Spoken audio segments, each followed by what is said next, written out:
Hagmann report for today.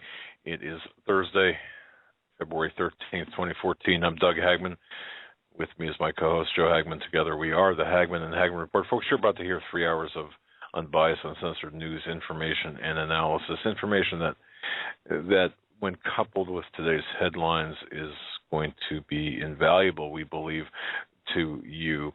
You're listening to the only show where we believe the news, the information, is presented to you in 3D. We look well beyond the headlines, the bylines, a fog of disinformation, bring you the news behind the news. For new listeners, folks, and a reminder for those of us who join together, we broadcast each and every weeknight from 8 to 11 p.m. Eastern Time. You can find us on the internet at HomelandSecurityUS.com. We're also simulcast at the Hagmann and HagmannReport.com, complements of the Christians United Broadcasting Network. I want to welcome everyone listening through the Christians United Broadcasting Network, as well as other means, stations, and formats. Thank you for joining us. Thank you very much for your belief, your continued trust in us as we walk through this virtual minefield of current events together. Thank you so much, by the way, for all of those who had sent emails to us concerning last night's show. It was fantastic. It was just an incredible response that we got. We got so much feedback. Yeah, I really couldn't believe the feedback we got, and it was all positive. And thanks, because that way we know if we're on the right track, and we like to, customer satisfaction, client satisfaction, listener satisfaction is something that we take very seriously. And this is something that, I don't see many radio programs covering the real reason why. For example, why is there a Bohemian Grove? Why is there all of this this paganistic, ritualistic kind of activity? Yeah. Why do people talk about the Super Bowl and the Olympics? Go ahead. Well, I was studying some things today, several old writings that are referred to in Paul McGuire's book and many others. We hear about these secret, the Manly P. Hall books, the Alice Baileys, the Albert Pikes. So I was reading some of these, and among one of the books I read today was The Secret Destiny of America by Manly P. Hall. And he talks about why these secret societies, well, not only why, but how and what, the purpose is. And he writes in here about how secret societies are here and have been here since the ancient times in order to, I'm looking for my highlighted part, to bring in the New World, which they see as a brotherhood, and there's actually a chapter in his book, The Democratic Tradition Preserved by Secret Societies, and it goes on to say, secret societies have had a concealment and protection as for the first purpose of their existence. The members of these orders were party to some special knowledge. They usually took certain rites and rituals not available to non-members. It was important that through these societies, they were also able to practice beliefs, doctrines in private for which they would have been condemned and persecuted if these rites were made public. The second purpose for secret societies was to create a mechanism for the perpetuation from generation to generation of policies, principles, and systems of learning confined to a limited group of select and initiated persons. And it goes on from there to talk about... That's very meaningful. Yeah. It goes on to talk about there. It says, for more than 3,000 years, secret societies have labored to create a background of knowledge necessary for the establishment of an enlightened democracy among the nations of the world. And, there's so much in this book and the other ones. It's amazing. As the program unfolds tonight, what we've decided to do, folks, is we're going to go through, hit some very important news stories for the first segment, for the first hour, and then following that, we're going to continue progress with what we talked about last night, continue on from our discussion last night. we believe it's that important. You know, I had it's interesting. We had a listener send us a photograph in McDonald's, and I'm sure you've perhaps seen this, listeners, if you've gone to McDonald's, where you can actually pay for your meals through a debit card, but it's a station, independent station, where you put your card in, or you swipe your card, or it's through the RFID process. It captures the information, and you don't have to swipe it. And it's interesting because the picture is it's really worth 1,000 words, and it does speak to what we're going through. It does speak to certain symbols, events. Pay with ISIS, ISIS. Now, I understand ISIS is a mechanism, but when you look at these acronyms, we are being conditioned in such a way. ISIS that way, and ISIS with the Islamic Society of Iraq and Syria. It's also an ancient, pagan god. Exactly. And when I remember Michael called in and we asked him why the use of these names were so prevalent today, and he said it's a form of paying tribute. Well, and that's exactly right. And one of the things we said yesterday too, and we'll get into the news right after this, is one of the things we talked about was the use of money with the pagan symbolism on our fiat currency, American dollars, for example, the seal and such. And we're going to get into this the second hour. It provides empowerment to those who believe. Now, again, it's not necessary for us to believe it, but the empowerment that's provided through the symbology, through the symbolism, is critical to the belief system of those who are attempting to take us over or to agenda on us. And, Dad, I sent you that link, and if you open that link up to that PDF on page 45, it has the symbols of the Great Seal of the U.S. This is from the Manly P. Hall book, The Secret Destiny of America. It says, is the American eagle actually a phoenix? The selection of this fabulous bird of the ancients seems to have been the intention of the designer of the nation's Great Seal. The phoenix is a symbol of reborn wisdom. The design on the reverse of the Great Seal is even more definitively related to the order of the quest, the pyramid, and the all-seeing eye, representative of the universal house, surmounted by the radiant emblem of the great architecture of the universe. These three symbols in combination is more than chance or coincidence. Precisely. And we'll get into that in the second hour. I want to make an announcement, folks, as well.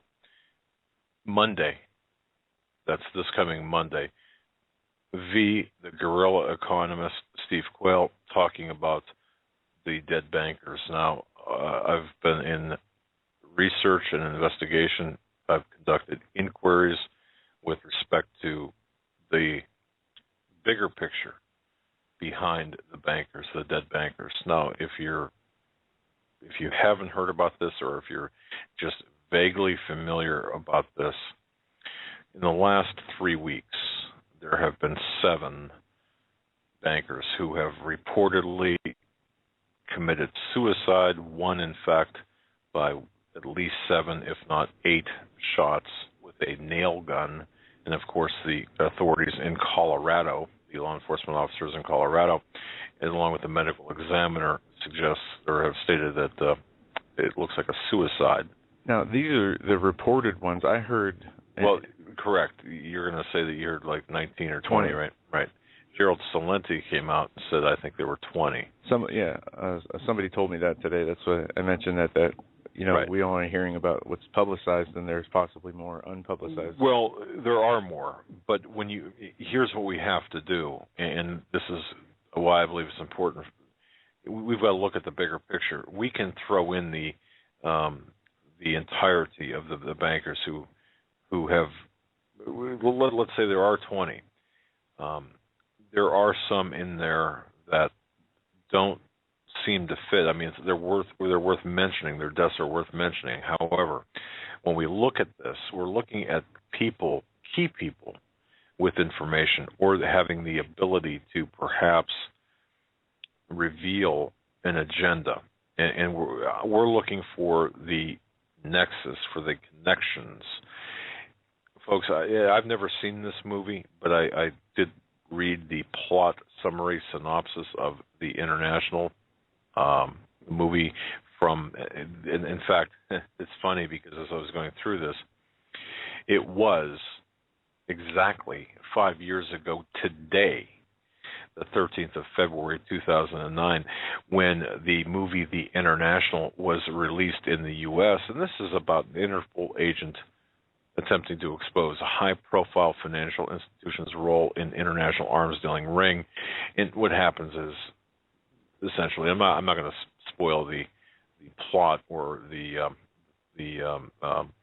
what's going on here or the actual plot storyline, but there's an Interpol agent along with a DA, and they're determined to bring some of the most powerful people of some of those powerful banks to justice, and they've uncovered illegal activities such as money laundering and arms trading, and the destabilization of governments. Well, their investigation takes them across the world and so on, but they're finding that every time they grab a hold of, or zero in on a subject or a person of interest, they wind up either suicided or involved in an accident or otherwise dead. It's an interesting parallel. Is life imitating art, or is the cinema imitating death? I mean, it's interesting. So it's just totally. There's a huge part to this. Now, I spoke with V today again, and we were talking about the implications with respect to what's going on in the energy sector and how you and I are going to be affected by this. Gold, right now we're seeing the certain markets, certain oil, for example, via Iran, Iranian oil, the purchase of Iranian oil being settled in gold. This is a kick to the U.S. dollar as the petrodollar, with the intent, and with the intent of killing the U.S. dollar. The intent of the globalists is to take down the U.S. dollar. And if I recall putting up the YouTube, or not the YouTube, but the article about we will just kill the U.S. dollar, got a lot of flack about that. And then the article itself was narrated on YouTube. I believe the username or the channel was Snordster, an exceptionally well done YouTube presentation. Well, this is at the heart of what we're seeing today, because I suspect, and this is what V had said, and Steve Quayle talked with him as well, and others, and they all said, look, we're seeing some house cleaning being done. These people know, or are in a position to know what's going on. They're in a position to testify, and the powers that be, the powers that are not going to allow this. But here's the frightening thing, or it should be frightening to those people in the industry. There will be more. There will be more. Expect more. It's not over. The purge is not over by a long shot. How many have to go out before we could fix our economic problems? Or does the elimination of bankers altogether have no difference in No. The eradication of bankers is not to fix anything. The eradication of these bankers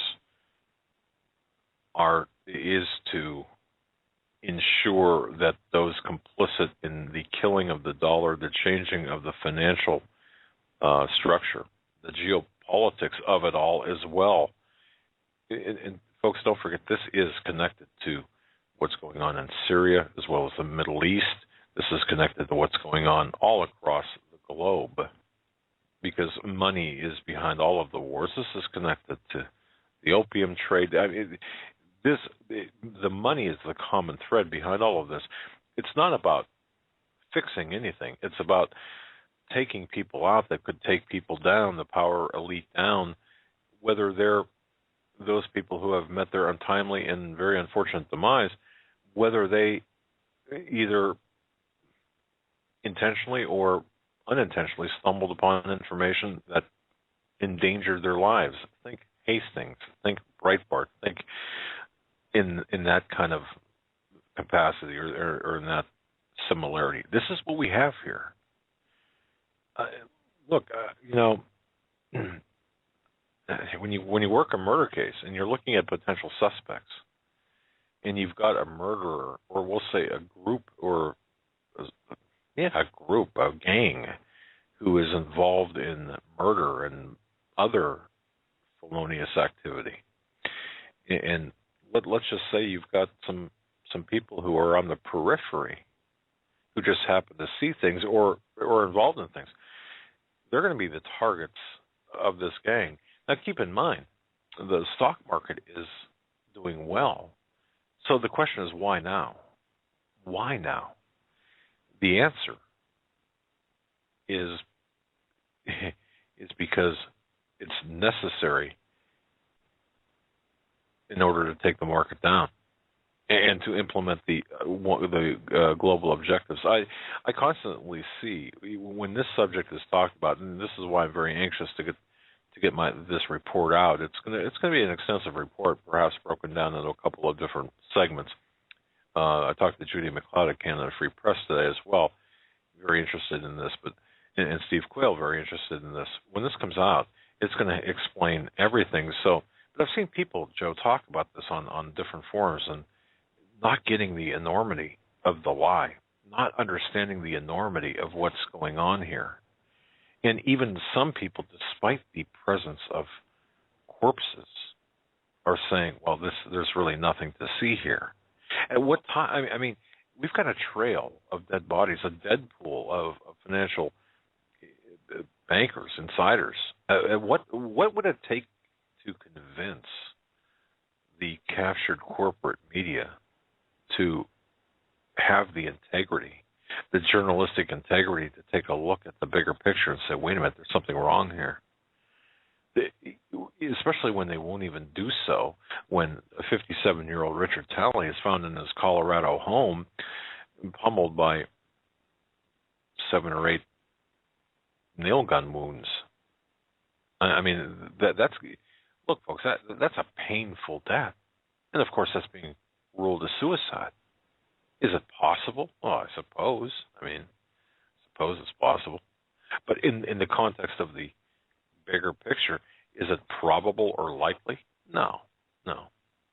So it really concerns me when I see otherwise rational people, for example, talking about this on the various political boards and survival boards and I'll just stop there, saying, well, there's really, in the scheme of things, it's not really important. Oh, it's all of important. And I did verify that V had predicted this weeks in advance of this purging, weeks in advance of the actual first death that occurred in January. So this is coming out. This is coming out. I'll have this done by the morning without fail, and it's going to be a pretty comprehensive picture of what we're looking at. But this is important because as this will affect all of us, whether you're listening to this in the UK or Europe, elsewhere, or the United States or Canada. You'll all be affected by what's coming down the pike with respect to the taking out of the U.S. dollar as a world's reserve currency, and then the collapsing of the dollar, which will spread absolute pain, suffering, and ill will against the United States all across the globe. The times ahead will not be for the faint of heart. So please don't underestimate what's going on. This is just one segment of one part, one component of the deaths are just one component of what's taking place. The bigger picture, we've got to look at the bigger picture. Yeah, and I'm looking forward to the article that you're going to report, you're going to be putting out, and it should be good, so look for that tomorrow for sure. Getting into some news here, I want to open with this story as we talked about the Connecticut gun situation yesterday. And for those who might have missed yesterday, this was the headline from RT. Tens of thousands of Connecticut residents to refuse registering guns under the new law. And we talked about that basically there's a law in Connecticut now that if you don't register your guns, you risk having them confiscated, and they'll be illegal. And how far would the police and the administration's government take this? Because only 47,916 guns were registered, and there was at least, they said approximately, it could be as high as 350,000 unregistered gun owners. So, you have a huge majority of people not registering their weapons, and we have laws now that are put in place that say that's illegal if you don't register your weapons. Today, officials in Connecticut, stunned by what could be a massive statewide act of civil disobedience by gun owners. On January 1st, 2014, tens of thousands of defiant gun owners seemingly made the choice not to register their semi-automatic rifles with the state of Connecticut, as required by a hastily passed gun control law. By possessing unregistered so-called assault rifles, they are all technically guilty of committing a Class D felonies overnight. Police received 49,916 applications for assault weapon certificates and 21,000 incomplete applications. At roughly 50,000 applications, officials estimate that's as little as 15%. So, needless to say, officials and some lawmakers are stunned due to the new gun control bill passed in April. Likely, at least 20,000 individual people, possibly as many as 100,000 now, are in direct violation of the law for refusing to register their guns. Mike Lawler, state's top official in criminal justice, suggested maybe the firearms unit in Connecticut could send a letter. However, an aggressive push to prosecute gun owners in the state is not going to happen at this point. Lawler, the Undersecretary for Criminal Justice Policy in the state Office of Policy and Management, also suggested that the legislature should reopen the registration period and encourage more gun owners to register their firearms. In this article from The Blaze says, you may recall the viral photo of Connecticut gun owners waiting in line to register their guns in December, which one person said reminded them of the Weimar Germany. It goes on to say Republican State Senator Tony Guglielmello told the Current he recently spoke at a constituent meeting in Ashford, who informed him that some of his friends with semi-automatic rifles are intentionally taking a stand. He made an analogy to prohibition, the lawmaker said. I said, you're talking about civil disobedience, and he said yes. Other officers think the low registration numbers are due to ignorance on behalf of gun owners who aren't aware of the new law. It's impossible to know the main reason why gun owners are not showing up to register their guns without hearing from them directly, though the constituents of the senator say at least some are practicing civil disobedience. And sorting through the numbers of political new felons and a guessing game, state police have not added up the total number of people who registered their firearms. Vance said, so even if we knew the number of illegal guns in the state, we'd have a hard time knowing how many owners they had. And that's that story. But before you move on, I just want to, folks, history. We talk about history, and once again, a lot of things are said, and with the expectation, things are said in sound bites.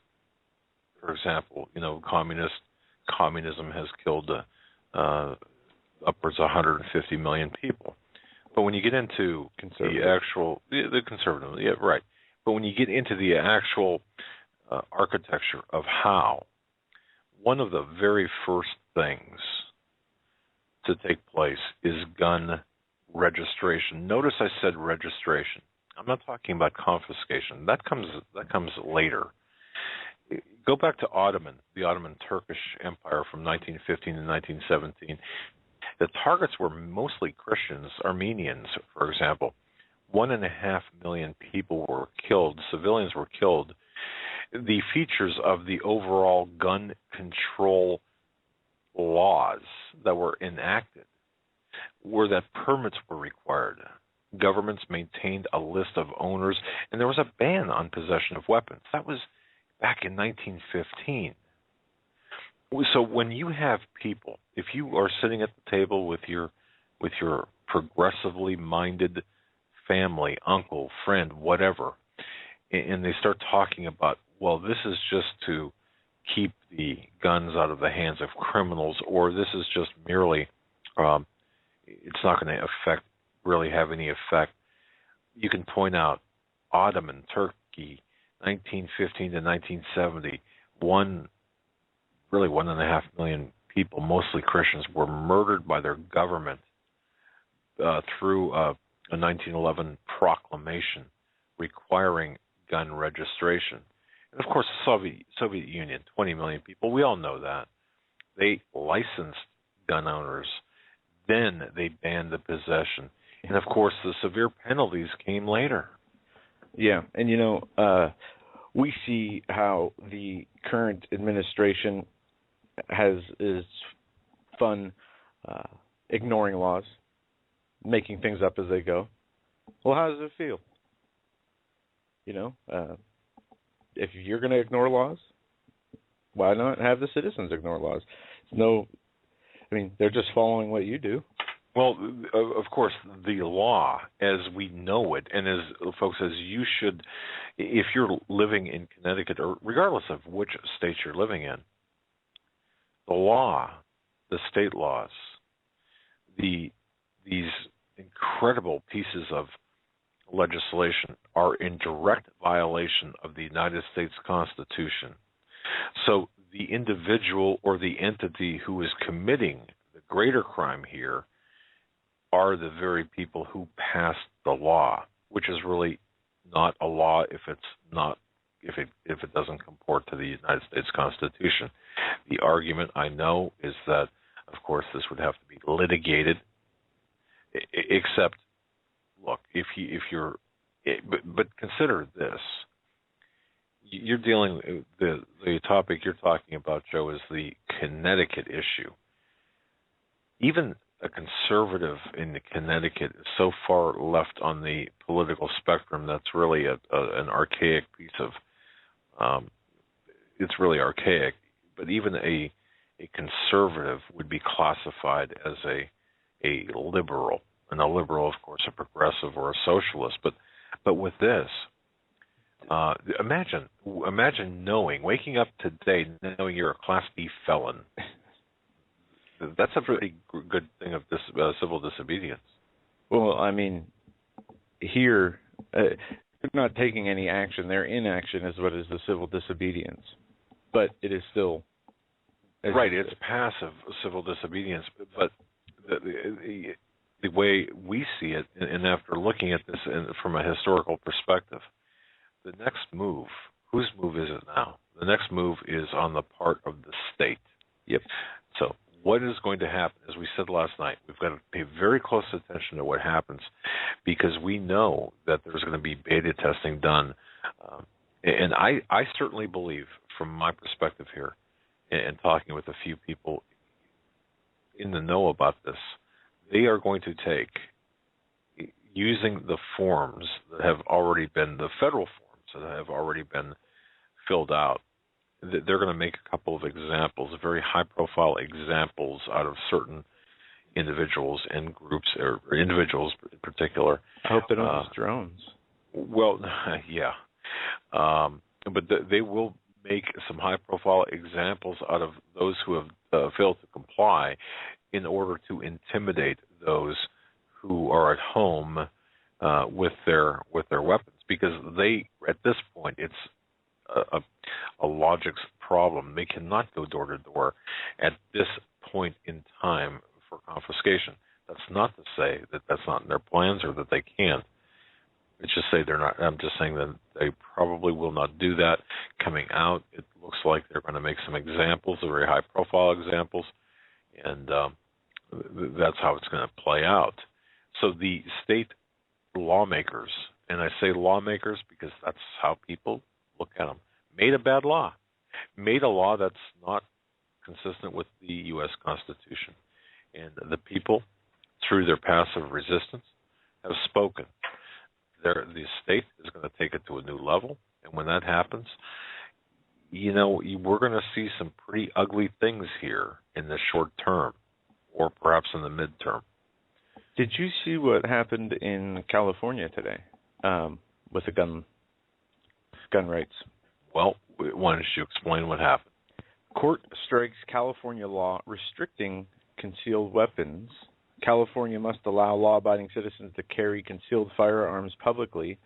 A federal appeals court ruled Thursday, striking down the core of the state's permit system for handguns. A 2-1 decision in the 9th U.S. Circuit Court of Appeals in San Francisco and San Diego County violates the Constitution's Second Amendment by requiring residents to show good cause and not merely the desire to protect themselves to obtain a concealed weapons permit. State law requires applicants to demonstrate good cause as well as a good moral character to conceal handguns, while leaving the permit process up to each city and county. The ruling, if it stands, would require local governments to issue permits to anyone who claims a need for self-protection. Well, I mean, it's a win because what was in place was they had an open carry law in California. They banned it. Right. Then in 2008, the court ruled that the Second Amendment protects the right to keep and bear handguns or guns in the home for self-defense, but has not defined its application in carrying weapons in public. And well, okay, yeah, correct. But so California has some of the nation's toughest gun laws, according to this article, and are the strongest restrictions on gun ownership. And this weapons permit, denying the concealed weapons permit, they were doing what we are seeing done in New York. You have to state a purpose as to why you feel you need a firearm or a permit to carry a firearm. You have to say you have some kind of risk, or I mean, who knows? You can't say it's my right. Way. It's pretty much that way throughout the entirety of the United States. When you apply for your weapons permit, concealed weapons permit, you've got to show, or you've got to prove, state your reason for a concealed carry. In PA, can't you write on there, it's my law, it's my right as a citizen of this country? Well, that's done by county, and it's different. But self-defense is an all-encompassing reason. You can't attach, for example, the Second Amendment to your application, but essentially by saying self-defense, that's kind of what you're doing, not to infringe upon your Second Amendment rights. But a good quote I saw, or a comment I saw, says this: "Free men do not ask permission." Very true. Very, very true. And folks, let me go on record. Let this show go on record. Let the Hagmann and Hagmann Report go on record that we stand behind those individuals in Connecticut who are refusing or not obeying this unconstitutional law. We would, given the same situation, also not comply, because it's not the law. The U.S. Constitution must be respected. It cannot be abridged or made of lesser effect. Nowhere in the Constitution or the Bill of Rights is it stated expressly that the Congress, the judiciary, the president, state governments, municipalities, town boards, I don't care what it is, or any form of government can abolish, infringe upon, reshape, alter, amend, abridge, whatever you want to call it, the people to keep and bear arms in their inherent right of self-defense, as guaranteed by the Constitution and the Bill of Rights. Nowhere does it state in the Constitution and Bill of Rights that the government or its servants have the right to ban guns because they are inexpensive or for any other stupid reason, nor can they prohibit their manufacture. So for that reason, the implication being that the guns come under interstate commerce, as we've seen in a number of areas, thereby depriving poor members of our communities of their inherent right to self-defense because they can't afford guns that cost more. This is an act of discrimination that's forbidden by the Constitution, by the Bill of Rights. We are looking at, during the Bush years, this was not pursued aggressively on the federal level. Now it is. Right. And not only is it being pursued on the federal level, now the states having a very cozy relationship, or a very good working relationship with the DOJ as well as the federal government, are now jumping onto this bandwagon and saying, okay, by 2016, we should be able to completely eradicate weapon ownership, and institute gun control laws here in the United States. Now, let me ask you this. Was the reason the guns were not coming, we didn't see the push for gun control under Bush, was it because it wasn't time in their agenda yet to do this? And if we have an election in 2016 and a conservative is elected, will that agenda continue? Well, the latter, it's not going to happen. The former, with respect to Bush, I do believe that there was this foreknowledge of what was going to be taking place here in that time period in the post-Bush United States. So, for example, if they knew, and I believe that they had reason to know, pretty much who was going to be running things, then the list of priorities were just that. I mean, it would be a lot easier to know that you would have a very, a workable executive branch, a workable judicial branch of government, and even the Supreme Court as well.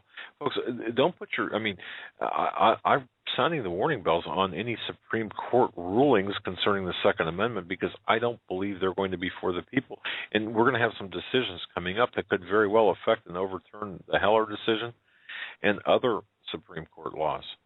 So right now, this is extremely dangerous, and couple that with the Small Arms Treaty, the Arms Trade Treaty. The objective here is clear. The United Nations influence, the globalist influence on this is extreme, and right now there's never been a greater threat to our liberties under the Constitution, our God-given rights for self-defense, and of course the delineation of self-defense under the Constitution than right now. Folks, please pay attention, because you're going to see this. And I do suspect, I do predict a severe backlash against those in Connecticut who have failed to comply. As I had stated earlier, there will be a backlash. People are talking about, how great this is where there's civil disobedience, and I totally agree. But with that, we have to be cautious, because this also sets the stage for false flag events. You want to demonize those people who are holdouts. Think of it this way: anyone who's holding out for and being a civil disobedient player here. Imagine what would happen if there was a shooting at a school, and all of a sudden we come to find out, or it's said on the media, the perpetrator was in fact a holdout. Already a Class D felon for not registering the weapon in which it's used. Aside from a veteran and or it could be all the above. Yeah, but no, you make a great point that just imagine, Sandy Hook happening tomorrow and them saying, of course it was a man who failed to register their firearms. If their firearms were registered, this likely would not have happened. Some outrageous statement. You've got to watch the Brady, Sarah Brady, the Brady Initiative. Look, I feel very, very sorry for Jim Brady, who was shot during the attempted assassination of Ronald Reagan back in 1981. Of course, there's compassion, there's human compassion there. But when they use that incident, as well as the shooting of Gabrielle Giffords, when they become advocates for the anti-constitutional law, and they are, and they will continue to be, we're fighting a pretty formidable foe, ladies and gentlemen. This is by design. This is by orchestrated design. Don't forget, Obama, during the early years, had told Sarah Brady that they were going to pass this legislation, the Brady bill on steroids, and make it essentially make guns illegal in the United States. This is coming, or through registration and then subsequent confiscation. That's their goal. So I understand who we're dealing with. It's like we talked about last night. You've got to look at the enemy's playbook, and especially on this, don't be fooled, and expect incident or incidents to happen. And look back to, just very briefly, remember 1998, the great gun grab of 1998. You had a series of successes, legal successes, court rulings, taking advantage of what happened in Littleton, Colorado, the rash of school shootings that had erupted over, across the country. School shootings happened, folks, under extremely suspicious circumstances. Think about that. And we talk about, for example, I don't want to go too far out on a rabbit trail here, but you talk about the MK Ultra program. You talk about mind control. Well, how do you go? How do you talk about mind control and about these Manchurian candidates and the products of CIA experimentation and university experimentation funded by our federal government? And come to find out, you've got these very people who are involved in that, or victims of that, involved in these shootings. So what we're going to see here is really, I do believe, in tandem with the making certain examples of certain entities in Colorado, people in Colorado, you're also going to see an eruption, perhaps a new eruption, or very surgically precise eruptions of school shooting, instances of school shootings or shootings, period, that will reinstitute talk of the great gun ban grab, just like we saw in 1998. So, and also you're going to have activist judges.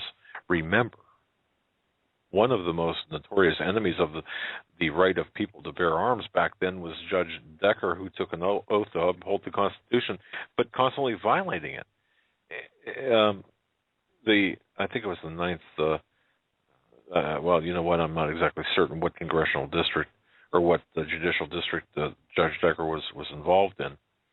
But what he did was try to fragment the Constitution. You can follow this trail really in earnest back into not only into the 90s, but you can go back into the 80s and even the 70s. This has been a long time in coming. This has been set up, and Hollywood's going to jump in on this as well. You're going to have proponents in Hollywood. You're going to have but the states, watch the municipalities, watch the counties in which, or the parishes in the states in which you live.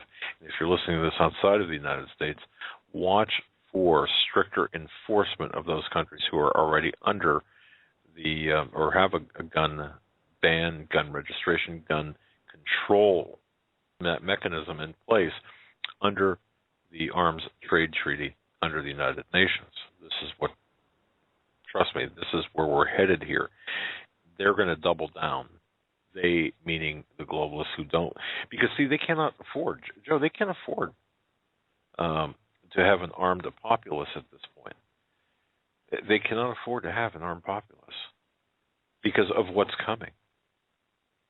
So just understand that. I don't know if that's in my opinion, I don't know if that's true because I don't know if what's coming, something so horrific or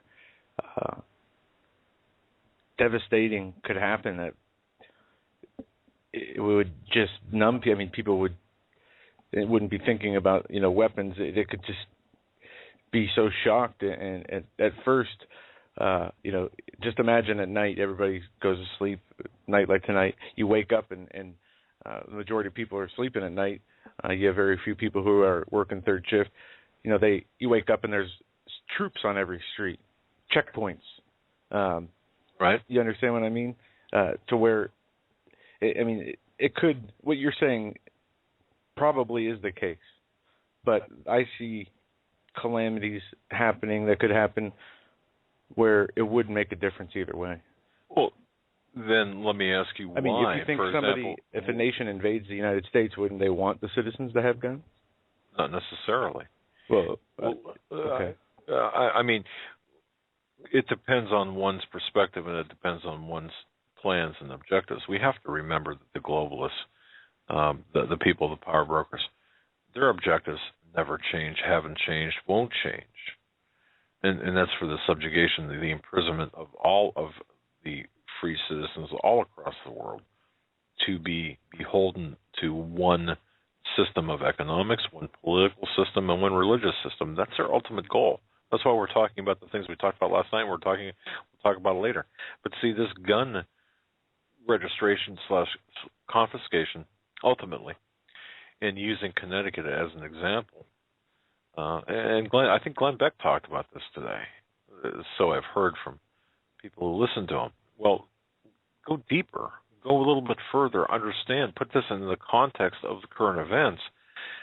I believe that's necessary to understand. So, yes, you would think that in a perfect world with moral people of conscience, leaders, that is, moral leaders, you would want your citizens well-armed, well-trained, and there as a doorstop or there as a secondary or line of defense against any type of foreign invasion. But we have our government inviting people into the United States who are not citizens of the United States. They're foreign troops. And I just read a comment today on one of these forums, just because I'm interested to see what other people's thoughts are. And they're saying, people who say that foreign troops are on the soil, on U.S. soil, they're outright stupid. Why? Because where else are you going to train? At first blush, it seems to be, all right, well, that does make sense in a twisted, convoluted sort of way.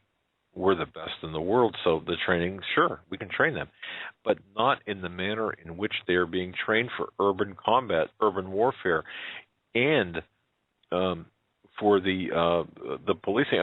Look at that. See, by itself, every incident by itself, for example, Connecticut by itself, it's a data point.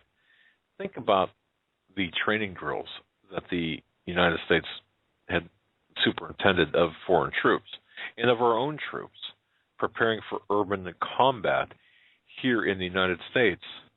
And even in places in Iraq and Afghanistan where the troops already were, yet none was being done. There was no urban combat being conducted. The rules of engagement disallowed that.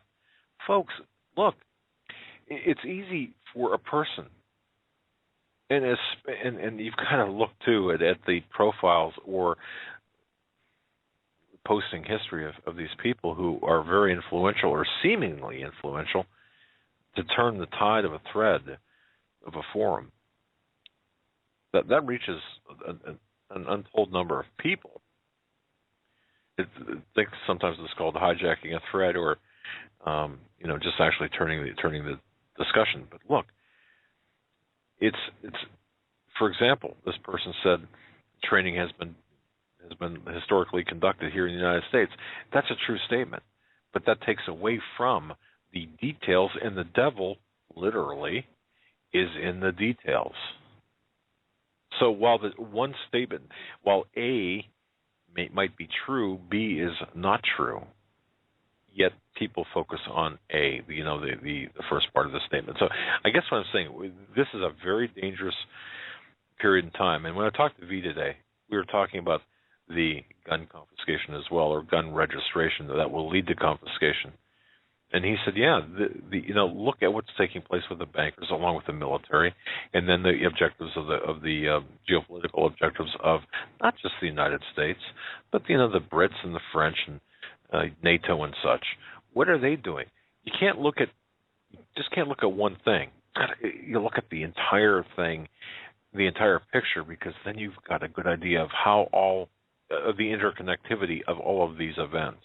If you just limit your discussion, for example, to Connecticut gun laws, civil disobedience, ain't it great, period. While that might be accurate, you're not understanding how it fits into the objectives of those who want to subjugate us to a more nefarious agenda. Does that make sense? Yes, it does, very much. All right. Okay, let's hit another story here.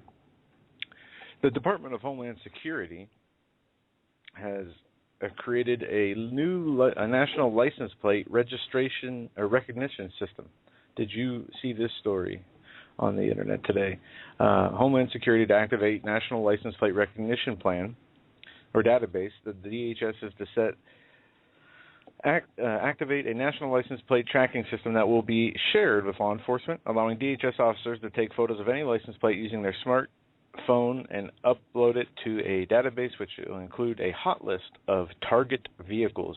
The details are included in a PDF attachment uploaded yesterday to a federal business opportunities website under the solicitation entitled National License Plate Recognition Database. The system will track vehicles' license plate numbers that pass through cameras or voluntarily entered into the system from a variety of sources, access control systems, asset recovery specialists, etc., and uploaded to share with law enforcement in order to help locate criminal, aliens, and others. In some countries,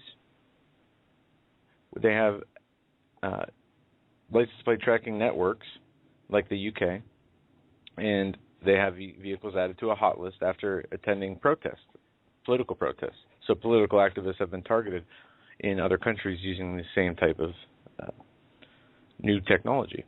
So innocent people are being increasingly treated with suspicion due to a tiny chance that some offense may be committed.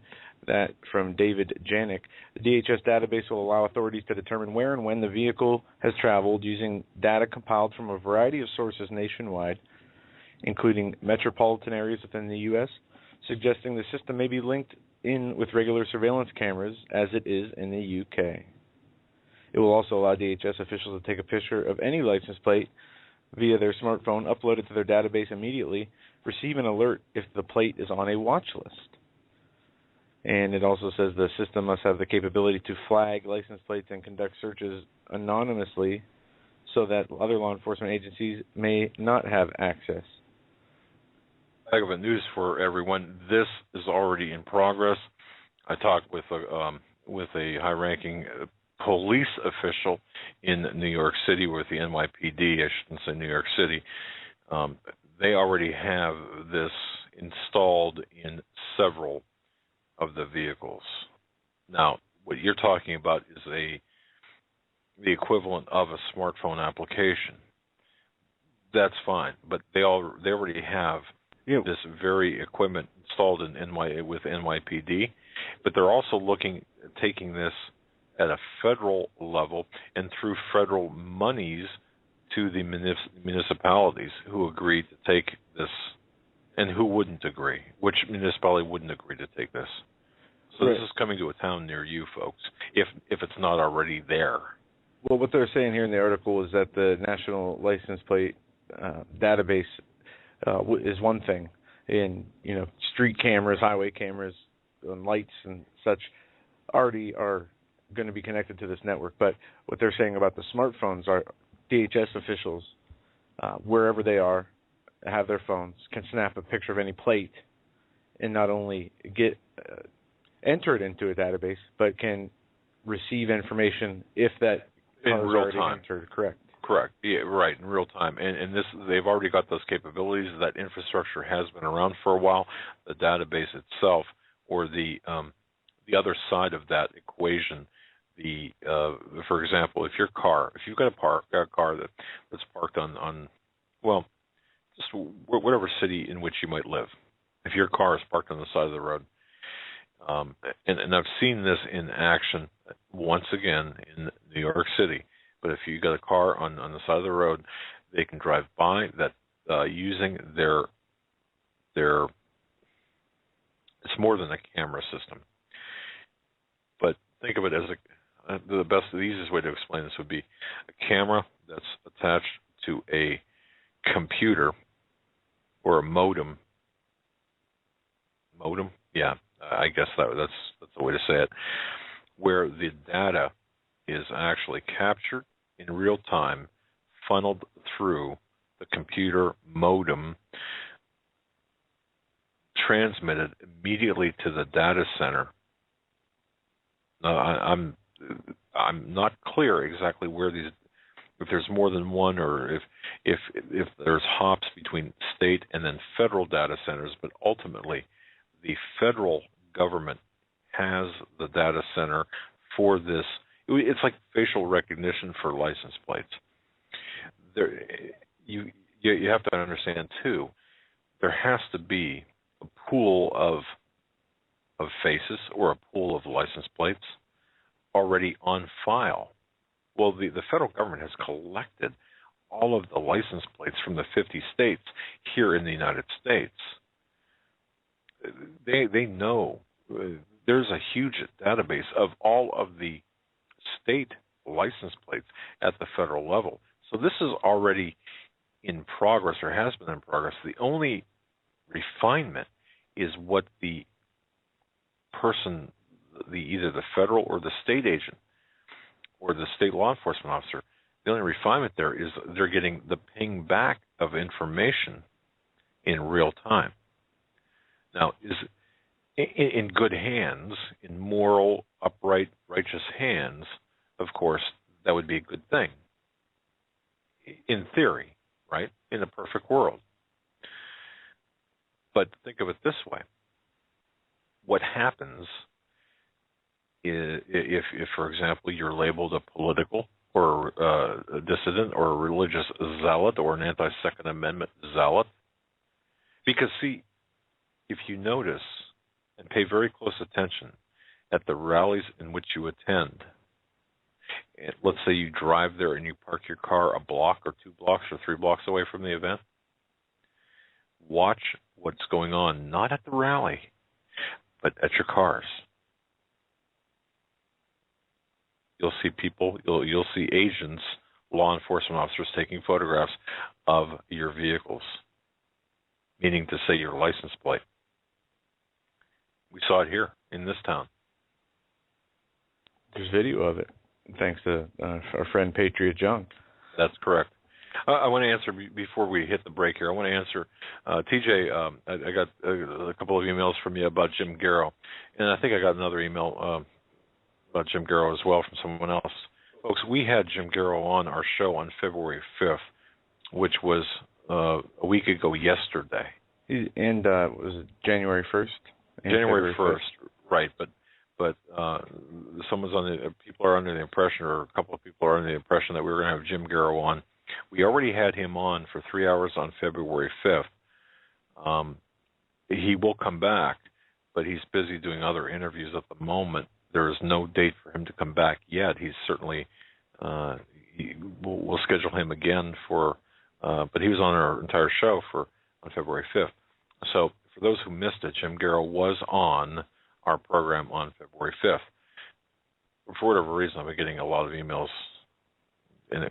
saying, when is Jim Garrow? You said that Jim Garrow was going to be on this week. No, I don't recall saying that. It was February 5th, but that's for your information. Also, let me remind the people just joining us via other stations, via other listening formats, that on Monday we're going to have V, the guerrilla economist, and Steve Quayle talking about the Deadpool, and this will go off of, I believe, what a pretty definitive investigation, connecting some dots on not the suicides, but the taking out of these bankers, the connections between these. And there are connections, but as we always say, people aren't looking at the larger picture. We know you are, ladies and gentlemen, but most people out there are just confining themselves to this narrow focus of the bankers themselves. Also, we will be on Brother Marcus's show on Saturday at 9 p.m. Pine Ridge Warriors here on Blog Talk Radio. Brother Marcus and his son Curtis. We will be guests of their show Saturday 9 p.m. here on Pine Ridge Warriors here on Blog Talk Radio. So do not miss that, folks. We're up against the top of the hour break. We're going to take that now, and we'll be right back after these short messages. Stay with us for listening to the Hagmann and Hagmann Report on this Thursday, February 13th, 2014, one day before we celebrate or come to another pagan holiday, which if you missed the show yesterday, it would be good to check out if you're interested in learning some information about the true meaning of the Maypole celebration and much more. We'll be right back. Hi, folks. Doug Hagmann here. You might know me as the co-host from the Hagmann and Hagmann Report, or as a frequent guest on Coast to Coast AM with George Norrie. If you're like me, you're tired and confused over today's headlines. You just don't know where to turn for accurate, concise information about really what's going on, what's truly going on in today's society. If you don't know where to turn for accurate, well-researched, and properly vetted news, I've got a suggestion. In fact, it's a requirement. Bookmark Canada Free Press. That's CanadaFreePress.com on the Internet. It's just not for Canada. It's for news across the world. Judy McLeod, founding editor, has put together a vast array of talented writers like Kelly O'Connell, Daniel Greenfield, Dr. Eileen Johnson-Powell, a lot of guest columnists, very talented writers. Folks, that's Canada Free Press at CanadaFreePress.com. Now mobile friendly. Follow on Facebook, because without America, there is no free world. It's hard to imagine when things are going reasonably well, just how quickly things can change. But what would it take? Economic collapse? Massive crop failure? Chemical or biological attack? So many situations could find you in the grocery looking to pick up food for your family only to find that the shelves are empty. There's nothing. Don't let that happen. Act today to make sure that if it ever comes to that, you and your family will be provided for. Visit freezedryguy.com to look at the wide variety of survival foods available. Freeze-dried foods from the Freeze Dry Guy store longer, rehydrate faster, are nutritionally superior to, and taste better than any other long-term storage food available. Visit freezedryguy.com or call toll-free 866-404-3663. freezedryguy.com. And when they did that, they, as I've told you before, because I love it so much, they also created the Great Seal of the United States. And that Great Seal of the United States has on it Novus Order Seclorum, a new order for the centuries, for the ages, forever. So confident were that our founders and their idea about one generational responsibility, one to the next, that they were confident that our country, that what they were putting forth would exist for the ages. For the ages. That was the challenge they gave us. That is the responsibility that we have. And for a couple of 100 years or more, that has always been the case. We're here today because we believe that, and we believe that the public policy that we put forth, the legislation we put forth, should result in public policy that makes the future better.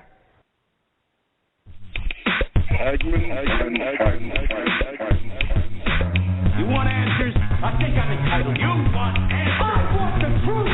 You can't handle the truth.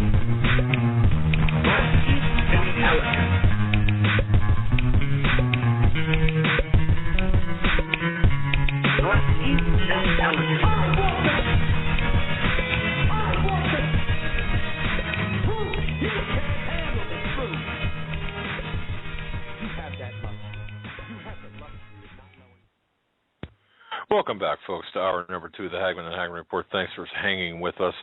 We appreciate all of our listeners. We look upon you as extended family. Thank you so very much for your support, your prayers, and for being with us. We really appreciate that, folks. You can find us at our home base at HomelandSecurityUS.com. There tomorrow, an exclusive and I believe an explosive report about the bankers, what's going on there. Of course, in freepress.com as well.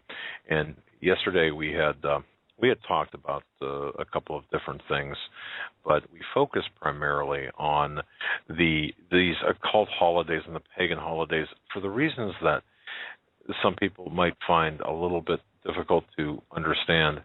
I did at first until you understand the playbook of the people, and until you reveal the true anti-Christian doctrine, the true anti-Jesus doctrine, the playbook, and how they intend to capture, deceive, and to enslave, imprison, and ultimately exterminate the population. Really, everything else kind of it gets muddled, but to have a fundamental understanding of what's going on. So we went through that. Now, during the break, you heard Nancy Pelosi. Very interesting clip, very interesting audio clip about Nancy Pelosi speaking about this. Yeah, the New World Order. Right. What clip we were intending to upload instead of that one was her January 4th, 2007 Speaker of the House inauguration clip, but that was way too long, where she echoed similar sentiments about the New World Order and the destiny of America. Exactly. Now, folks, if you can consider tonight an extension of yesterday's show, the 2 hours of yesterday's show. Again, we're going to just recap, take a few minutes to recap yesterday and then get into the meat of tonight, because we found ourselves asking whether the United States was designed to generate the Antichrist. If you want to take a few steps back, was the United States designed to generate or facilitate a new power structure, meaning the New World Order? Think back. We often refer to George Bush talking about George H.W. Bush, his New World Order speech, and you've got Kissinger, you got Brzezinski, you got all of these players talking about this New World Order. The peaceful transfer of authority is rare in history. Oh, no, this is the angel in the whirlwind. As I begin, with a simple oath, we affirm old traditions and make new beginnings. The American story, a story of flawed and fallible people. Many in our country do not know the pain of poverty, but we can listen to those who do. If we permit our economy to drift and decline, the vulnerable will suffer most. We must follow no other course. Every child must be taught these principles. Every citizen must uphold them. Now it is a seed upon the wind, taking root in many nations. In a time of peace, the stakes of our debates appear small, but the stakes for America. Welcome back, folks, to hour number 2 of the Hagmann and Hagmann Report. Thanks for hanging with us. We appreciate all of our listeners. We look upon you as extended family. Thank you so very much for your support, your prayers, and for being with us. We really appreciate that, folks. You can find us at our home base at HomelandSecurityUS.com. There tomorrow, an exclusive and I believe an explosive report about the bankers, what's going on there. Of course, in freepress.com as well. And yesterday we had talked about a couple of different things, but we focused primarily on these occult holidays and the pagan holidays for the reasons that some people might find a little bit difficult to understand.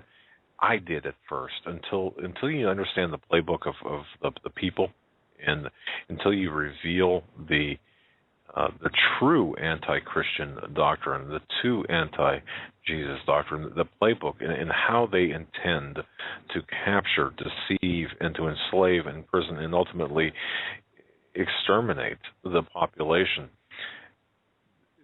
really everything else kind of it gets muddled, but to have a fundamental understanding of what's going on. So we went through that. Now, during the break, you heard Nancy Pelosi.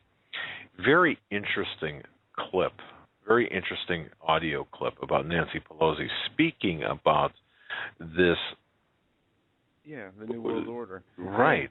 What clip we were intending to upload instead of that one was her January 4th, 2007 Speaker of the House inauguration clip, but that was way too long, where she echoed similar sentiments about the New World Order and the destiny of America.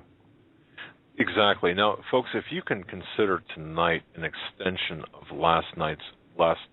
yesterday's show, the 2 hours of yesterday's show.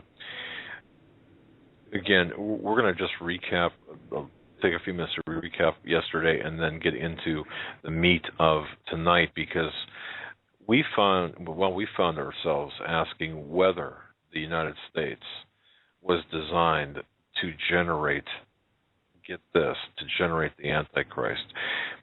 If you want to take a few steps back, was the United States designed to generate or facilitate a new power structure, meaning the New World Order? Think back. We often refer to George Bush talking about George H.W. Bush, his New World Order speech. And you've got Kissinger, you got Brzezinski, you got all of these players talking about this New World Order.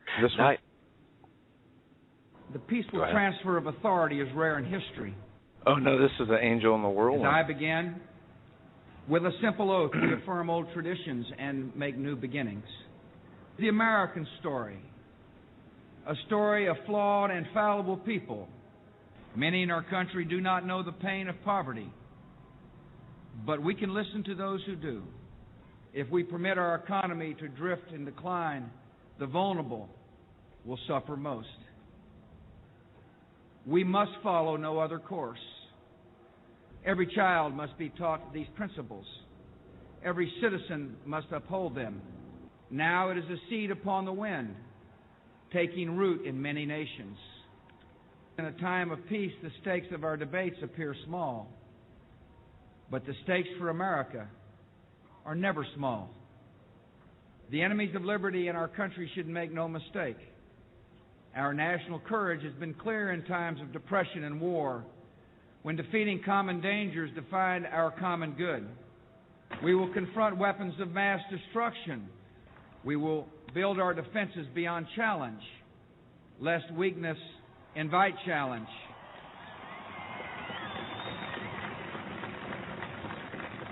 When we see that wounded traveler on the road to Jericho, we will not pass to the other side. We know the race is not to the swift, nor the battle to the strong. Do you not think an angel rides in the whirlwind and directs this storm? This work continues. The story goes on. And an angel still rides in the whirlwind and directs this storm. God bless you all. And God bless America. Now, folks, isn't that interesting? See, words do mean things. To coin a phrase from Rush Limbaugh, but they do. And statements are made to the uninitiated and the initiated, well, the initiated and the uninitiated alike, but to those hearing those words, on January 20th, 2001, George W. Bush, during his first inaugural address, faced the Washington Monument, which is the obelisk, and twice referred to an angel that rides in the whirlwind. You just heard that, and directs the storm.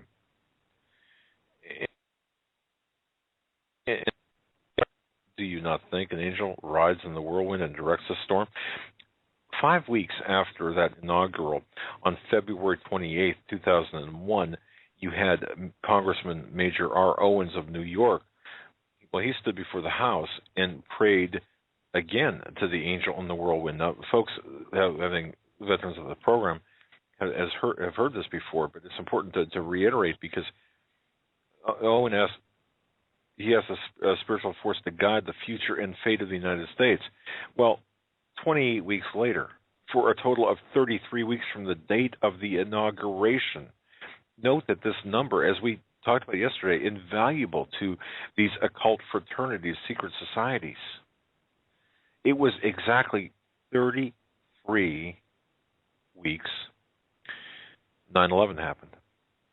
Was there some sort of secret wink, wink, nod, nod involved? Perhaps in a speech in 2000. Well, 4 years later, he offered again this very cryptic commentary, saying that America defended our freedom by standing watch on distant borders, and mentioned that after the shipwreck of communism came years of quiet, years of repose, years of sabbatical. But then he said, by our efforts, we have lit a fire as well, a fire in the minds of men. Now, if you look at the phrase, fire in the minds of men, it's from Dostoevsky's 19th century book, The Possessed. Folks, I've said this before. We've gone over this before. This book, Possessed, is about a violent government crackdown on dissent that sparks civil unrest. Now think about that. It references the angel, the whirlwind, and then utters the phrase, or speaks the phrase, a fire in the minds of men. It's not just a random phrase, but it's a statement of intent. Quoting Dostoevsky's 19th century book, The Possessed. And again, The Possessed is about violent government crackdown on dissent that sparks civil unrest. What are we seeing today? I would argue that we're seeing government crackdown on dissent. We're seeing it on the internet. We're seeing it with freedom of speech. We're seeing it in other ways as well. Bush himself tied the inaugural cryptic remarks to the Masonic involvement in the American Revolution, saying, and I'll quote him, "When our founders declared a new order of the ages, they were acting on ancient hope that is meant to be fulfilled." How often do we listen to these or not listen to what these people are saying when they're talking? So, to those on the inside, the secret societies, to the illuminated elite, to a handful of historians and scholars, the inaugural address by Bush were the inaugural addresses by the president. They're important additions in a larger series of very carefully crafted speeches in which, line by line, you can identify public references, uncovering what appears to be what we believe to be, and we're joined by Tom Horn and others who believe to be language designed to convey these mystery messages to members of his global audience, in this case, Bush. Biblical scholar Bruce Lincoln examined the speech delivered by Bush on October 7th, 2001. This is after the 9/11 attacks, when he announced the attack on Afghanistan. Bush, what Lincoln did was he conducted this analysis by way of looking at the Bible, using the Bible as the reference point. Well, Bush announced the attack on Afghanistan repeatedly. He was very redundant. There were hidden references from apocalyptic books of the Bible concerning the end times in his speech, even to the point where this Bruce Lincoln concluded that the speech was a very carefully crafted message, a strategy of double coding to secretly appeal to people who saw Bush as someone divinely called to stand up to the enemies of God in unfolding events in the Middle East, which they believe were foretold in the books of Revelation, Isaiah, and other ancient texts. Now, if you think about that, does that not cause you to think perhaps that by him speaking to the initiated globally, that perhaps this was planned out in advance? there can be no other legitimate or reasonable conclusion. It's an amazing. There's a book out called American Dynasty, in which the author Kevin Phillips talks about the practice of message coding, specifically by Bush, where he points out the ever-present evil ones. You remember that, folks? Now, I'm not picking on George W. Bush. I'm just flat out laying out the facts here. Phillips, at the top of his list, he is a reference, again, to the use of the metaphysical phrase whirlwind. And it's funny, if you go back to the Bush years, the two Bush presidencies, how many times Congress people, and Bush used the phrase or the word that contained the phrase that contained the word whirlwind.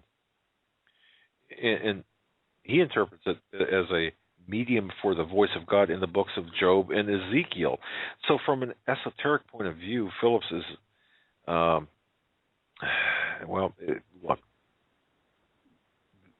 there are meanings that are extremely important to secret societies in the speeches that we were privy to. So when we talk about the Olympics, we talk about the Super Bowl, we cannot and must not forget the words of our elected people, because they are the very ones who are answering to and communicating with the global elite. So what's going on here? Bush certainly was not the first president to use specific language to cast himself as a defender of the faith in order to, at the very least, to win support for public policy. You've got Reagan, who viewed the Soviet Union as the evil empire, and he even referenced the fact that the Middle East might draw Gog into a nuclear war and fulfill biblical prophecy. Remember the 1984 debate with Walter Mondale? Reagan admitted no one knows whether those prophecies, meaning prophecies in the Bible, in the context of the Middle East events, he said no one knows whether these prophecies mean that Armageddon is 1,000 years away or the day after tomorrow. George W. Bush, the language of godlike appointment was even described by some as extremely disturbingly deeper, and even the members of his own Methodist denomination saw a dramatic change in Bush after he took office. To them, it was like he was a man on a mission, somebody who believed he was chosen by God to initiate a prophetic master plan.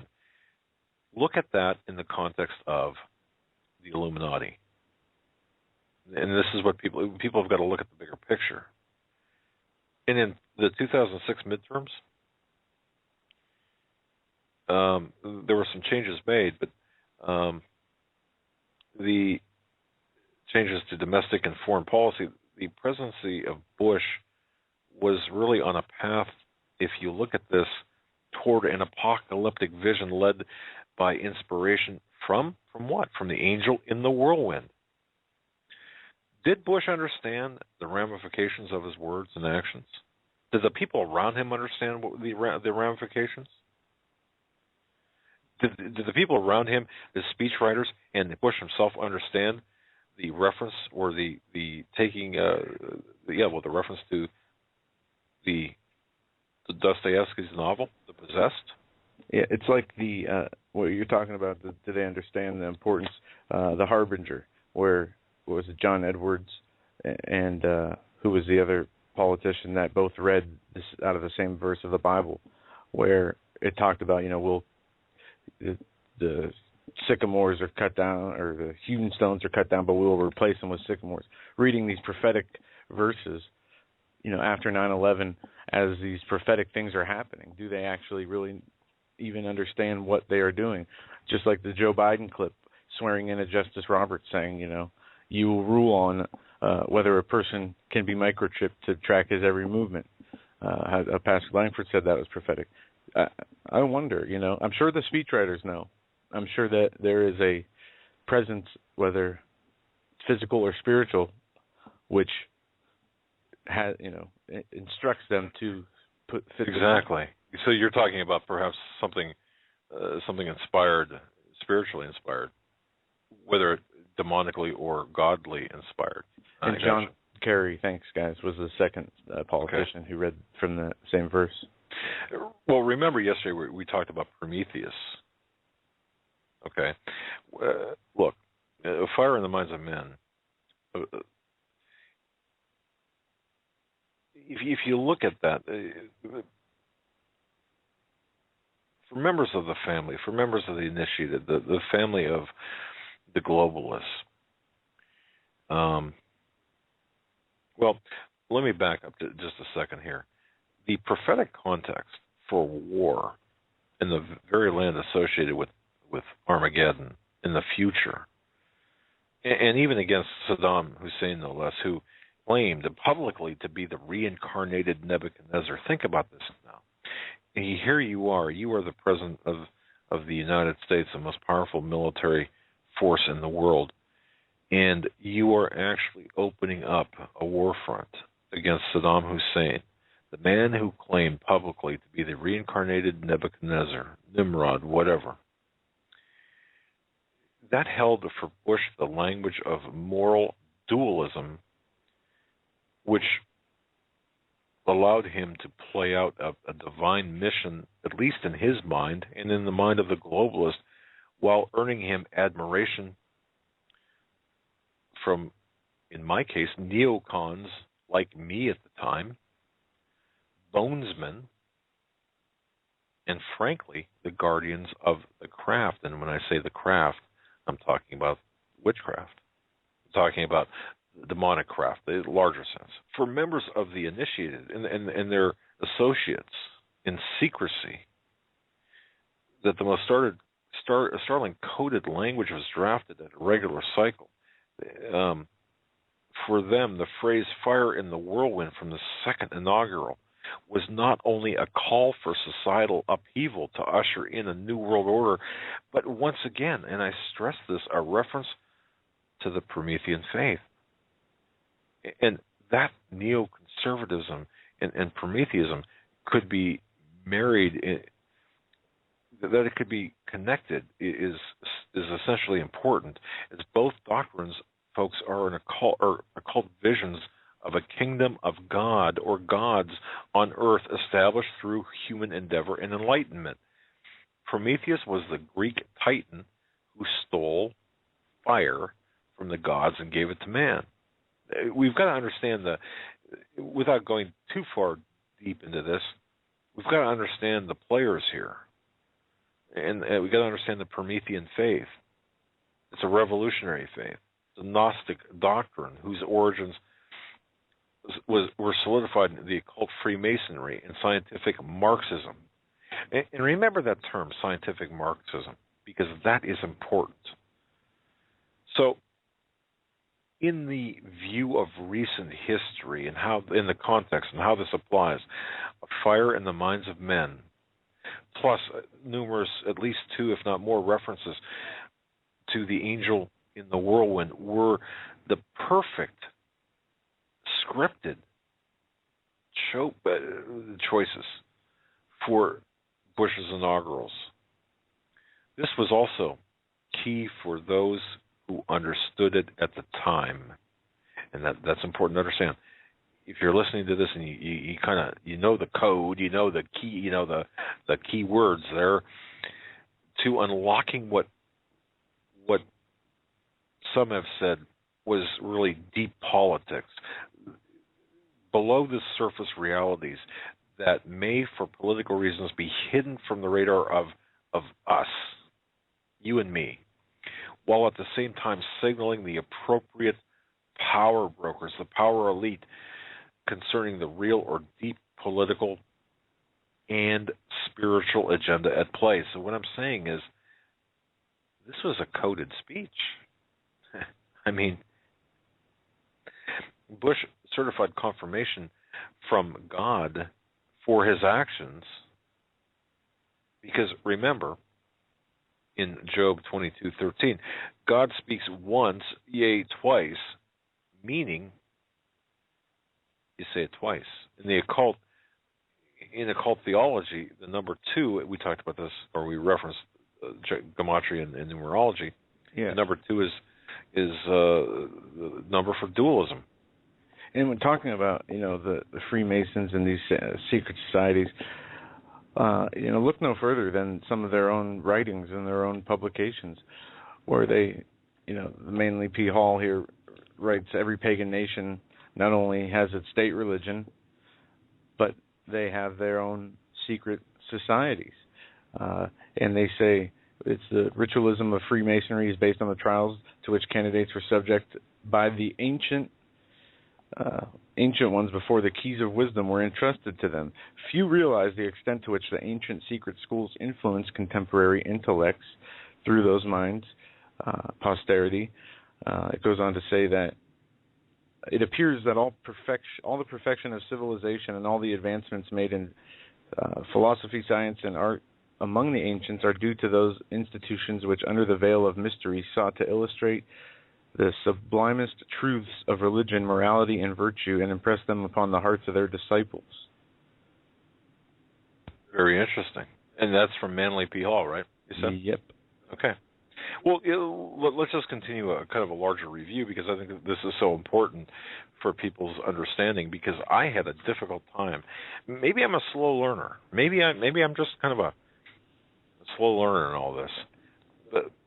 But when you're contemplating Bush's Angel in the Whirlwind, the inaugural references, how this was used to set the stage in the American psyche, our minds, for allegorical cosmic conflict between the forces of good and evil. And think about that.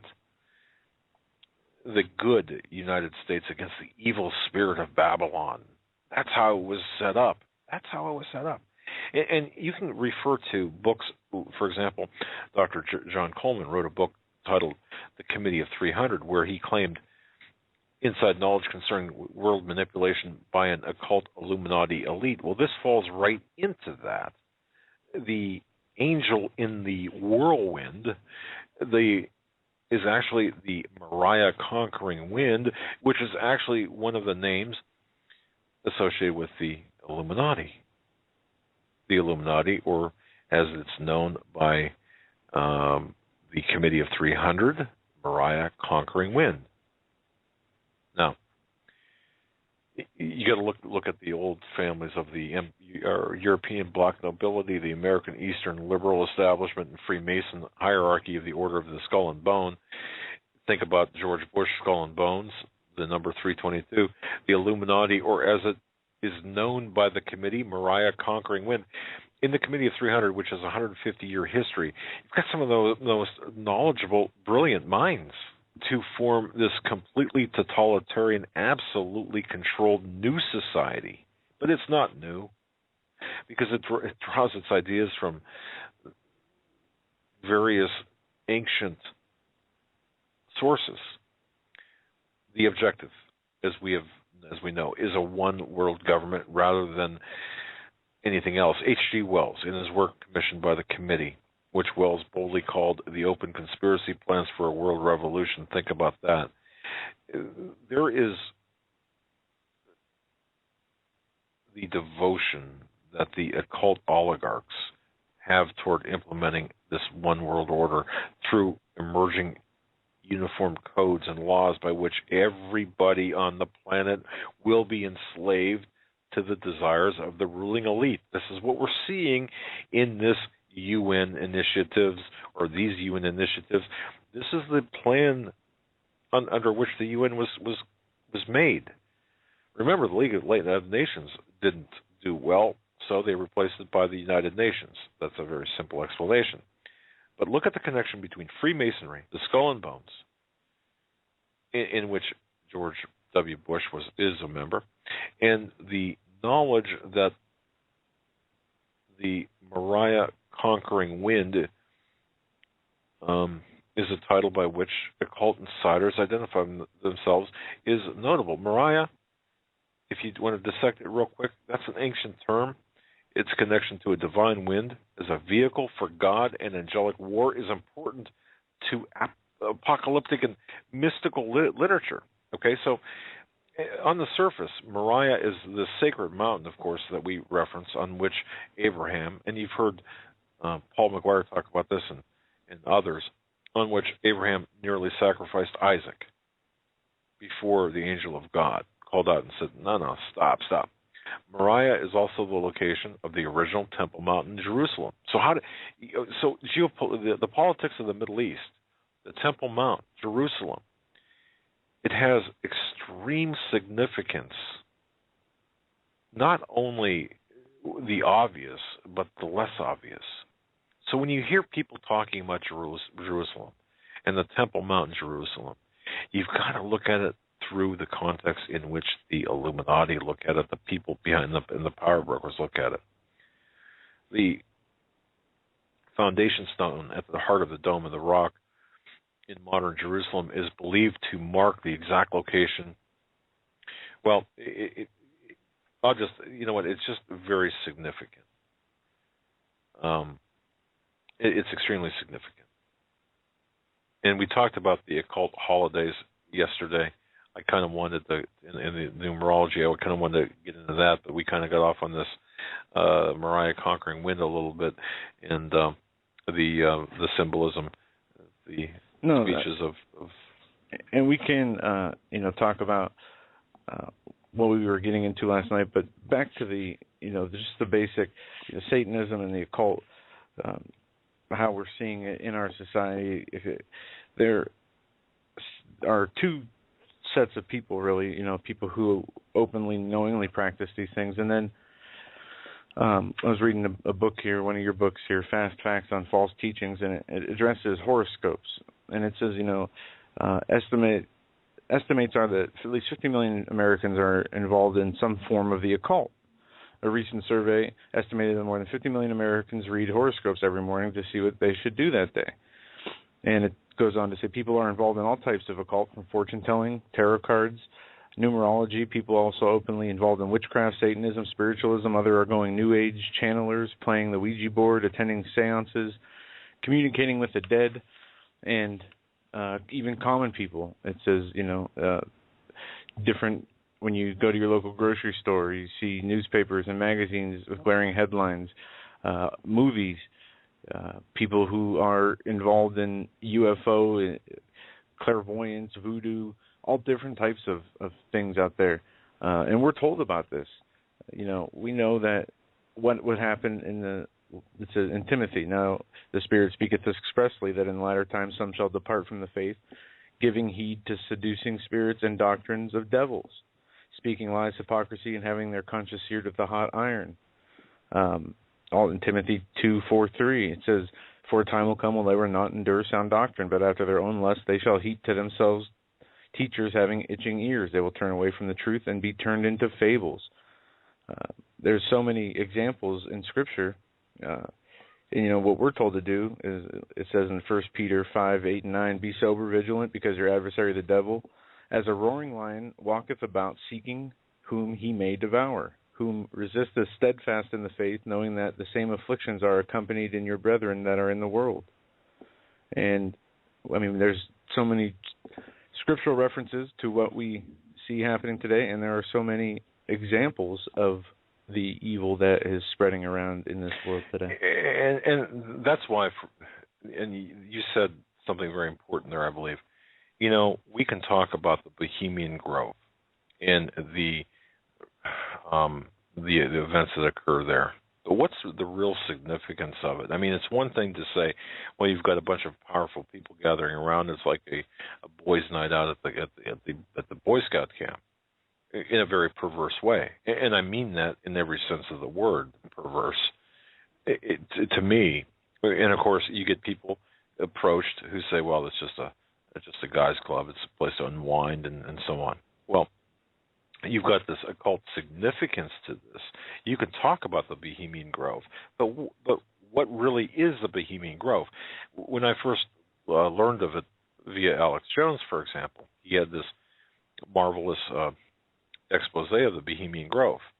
But I didn't understand how it related to really anything outside of maybe it gave people the ability to talk in private and make plans. Well, it's much more than that.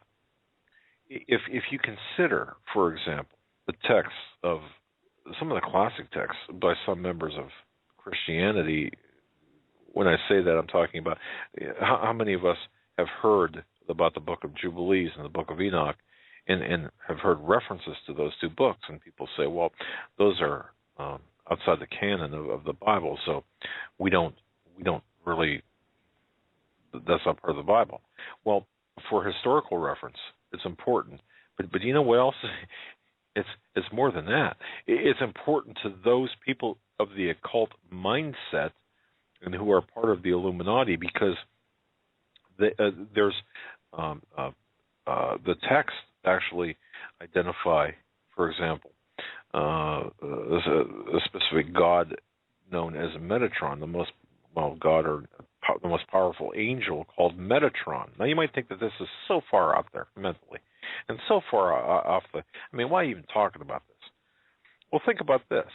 Here you're a leader, and you're attending Bohemian Grove, the most powerful of all angels, according to these non-canonical works in Jubilees and Enoch, is Metatron, one of the big-time angels. Now, for Illuminati people, for Illuminists, the third book of Enoch is among the most important of the mystical literature, as it offers the story of the genesis of Metatron by claiming that Enoch himself is the one who ascends into heaven to be transformed into Metatron.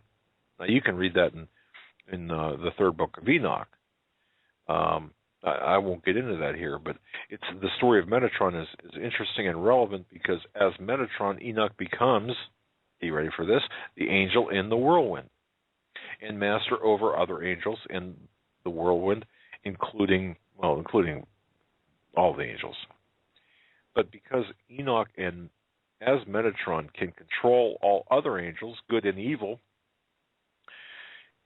he earns this special position as a critical figure in Freemasonry, as well as being heavily identified with ritual magic in the Kabbalah through his association with or transformation into Metatron.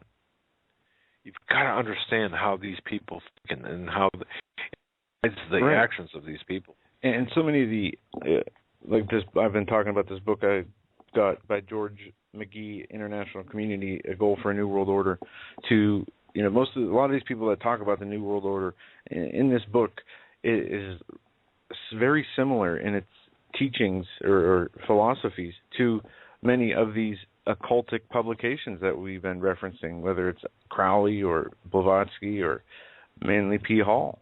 The phrases they use, terminology, the ideas, they're all the same. Precisely. But, okay, for example, and we'll take this to current relevance here. Think of it this way. The extra biblical legend concerning Enoch's transformation into Metatron and the angel's connection with the rest, or with the testing of Abraham with respect to his son Isaac and on Mount Moriah, they're deeply encoded within several of the occult rituals. Now, this is where we come to the Bohemian Grove. Remember, I don't know how many years ago was it, when Jones and a filmmaker, they secreted into the Bohemian Grove. And for those who don't know, Bohemian Grove is a campsite, for lack of a better term, somewhere about, 30 or 40 miles to the west of Santa Rosa, California. And Jones and the filmmaker recorded, and you can find this on YouTube, what is known as the cremation of care ceremony. Well, if you look at it, it's kind of like a Stanley Kubrick film, hooded figures. And these are some of the most powerful world leaders, the most wealthiest, the most powerful men, including, U.S. presidents, George H.W. Bush, Cheney, and other wealthy, powerful men. They're all gathered beneath a 40-foot-tall stone owl surrounded by water. Now, what happens? Well, a child or effigy thereof, dubbed dull care was delivered by a ferryman on a boat, placed on the altar, right at the foot of the owl, where it was burned as an offering for the purpose of magically alleviating the cares and concerns of those elitists making the sacrifice. Let me ask you, folks, who in their right mind does this? Seriously, at what point in your life do you have to get enjoyment, or must you attend a ceremony where a child is brought on a boat and burned in effigy at the foot of a 40-foot owl? What are you thinking? What are you thinking at that point? I mean, I've been to some parties in the 70s, but I got to tell you. Let me tell you this from Aleister Crowley's book here. It talks about sacrificing rituals, having rituals of sacrifice. And I'm got to find the page again. But it actually talks about human sacrificing. It talks about what is ideal when performing these rituals. And I want to read a direct quote from this book, which is very sick. And okay, be prepared. By the way, this also, folks, think about the Franklin cover-up. I'm mentioning this again, the Franklin cover-up. You want to know relevance? You want to know what's going on? The Franklin cover-up, the missing, the satanic ritual abuse of children. This happened in Omaha, and it has been well documented by Senator John DeCamp, and we will have him on our show to talk about the Franklin cover-up. But if you don't, folks, this is real. This is absolutely real. Go ahead, Joe. I'm looking for the quote here. Hold on. Okay. But see, this is relevant. You've got some pretty sick puppies out there doing this. And while I'm looking for this quote, but it basically says is in the ritual that you are going to sacrifice a child, preferably a male of intelligence. And this is going to segue nice into the sacrifice oneself. The sacrifice of oneself spiritually. Okay, here we go. A male child of perfect innocence and high intelligence. It is the highest spiritual working. One must accordingly choose the victim which contains the greatest and purest force. A male child of perfect innocence and high intelligence. The smarter, the more intelligent, the better. Oh, the gods will be pleased, and that's correct. And this is going to segue into the Maypole celebration, where the relevance of which, the time coming in short order, is the Beltane and Maypole. And folks, this will happen on a global scale. And truly, I believe we're going to. Look, if I had to guess,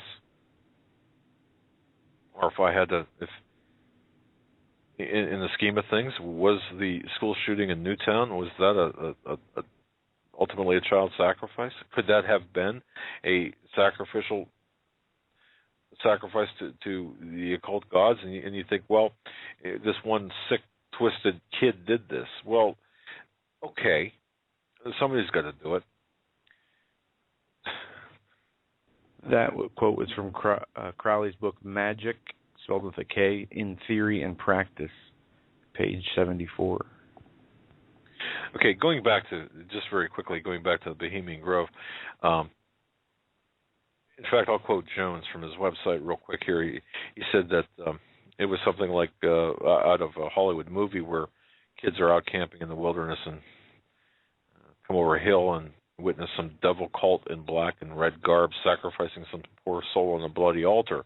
That is written by Jones, about the similarity between the cremation of care and, the ancient Canaanite worship of the owl god Molech, where children were sacrificed for nearly identical reasons. Now, we've got to understand, scholars have debated whether the child sacrifice made to Moloch were burned alive or slain elsewhere and then drained of blood and offered as food to the deity, this false god. It's important, ladies and gentlemen, to really understand this, the depth, the depravity of the people. We're seeing these secret societies infiltrate highest levels of power, like the Bohemian ritual, these ancient gods, Baal, Moloch, Cronus. This Go ahead. is something I'm learning as I'm learning more about this evil influence, or the satanic influence. It's not that it's taking over the leadership. It's already, it always has been in control of the leadership. And it's been passed down from generation to generation. Well, exactly. That brings me to the question. Was the United States set up to generate the Antichrist or be part of this end times period? You played Nancy Pelosi, that clip. Now, when Pelosi when U.S. Representative Nancy Pelosi assumed her role as Speaker of the House on January 4th of 2007, at the opening of the 110th Congress, isn't it interesting that she followed the pattern by George Bush and even George H.W. Bush by speaking a very loaded statement concerning the founding fathers? You heard it, we played it, that they were so confident in the America that they were advancing, they put on the seal, the Great Seal of the United States, a new order for the centuries. Now, you heard it right from the lips of Pelosi, in which we played. Now, she didn't go into detail why she considered the phrase Novus Ordo Seclorum important. But we do have Bush, the right? Bush clips, which go into more detail. If you we'll go play ahead. The depth of information there. You see, they're telling us what they are doing, what they have done, and what their intentions are for the future. And as recent as 2007, and even Kissinger, Obama, and others since then are telling us what they're doing, what they're going to do. Now here's where, to me, and folks, if you feel lost in this, I understand. I mean, I get it. Because it's very difficult to really wrap your mind around the enormity of the lie, the enormity of this conspiracy. In fact, my wife had said to me today, "Oh, I don't believe in the larger conspiracy." And look, I appreciate, I understand that, and I understand why a person would say that, and I'm sure you do too, because I'm sure you get that all the time from your family. But see, when you have people like Pelosi saying this stuff, for example, Pelosi did not add why this expression exists beneath the unfinished pyramid, for example, in the all-seeing eye, the eye of Horus. What that eye is on the back of the dollar bill or on the seal is the eye of Horus, or the eye of Osiris, or the eye of Apollo. Pick one. They're all the same in the Great Seal. Her allusion, however, to it was not coincidental. The origins of the motto and the importance behind the increase in references of today. There are so many references to this cryptic passage by government insiders today. The reason behind it, folks, Joe and I are telling you, the reasons behind it will become evident soon enough. We're seeing it take place right now. We had talked about the United States being founded upon by Masons, and how Masons affected the founding of our country. And I'm sure you know Masons. In fact, that I had received an email from a Mason who said, "Look, I didn't know any of this stuff." Well, Masons a lot of them, the bulk of them, are intentionally kept in the dark by their superiors. It's just that way. It's only there's a club that exists, but if you're not part of that number one club, or the top of the pyramid, shall we say, you don't know the real truth. In fact, the truth, as a friend of mine likes to say, is different at every level. Consider that in Freemasonry. Right, and the truth you're talking about is the satanic deception. It's not truth at all, but it is regarded as truth and sacred wisdom and knowledge, and the people have been deceived into believing a lie, as the scriptures say. Right.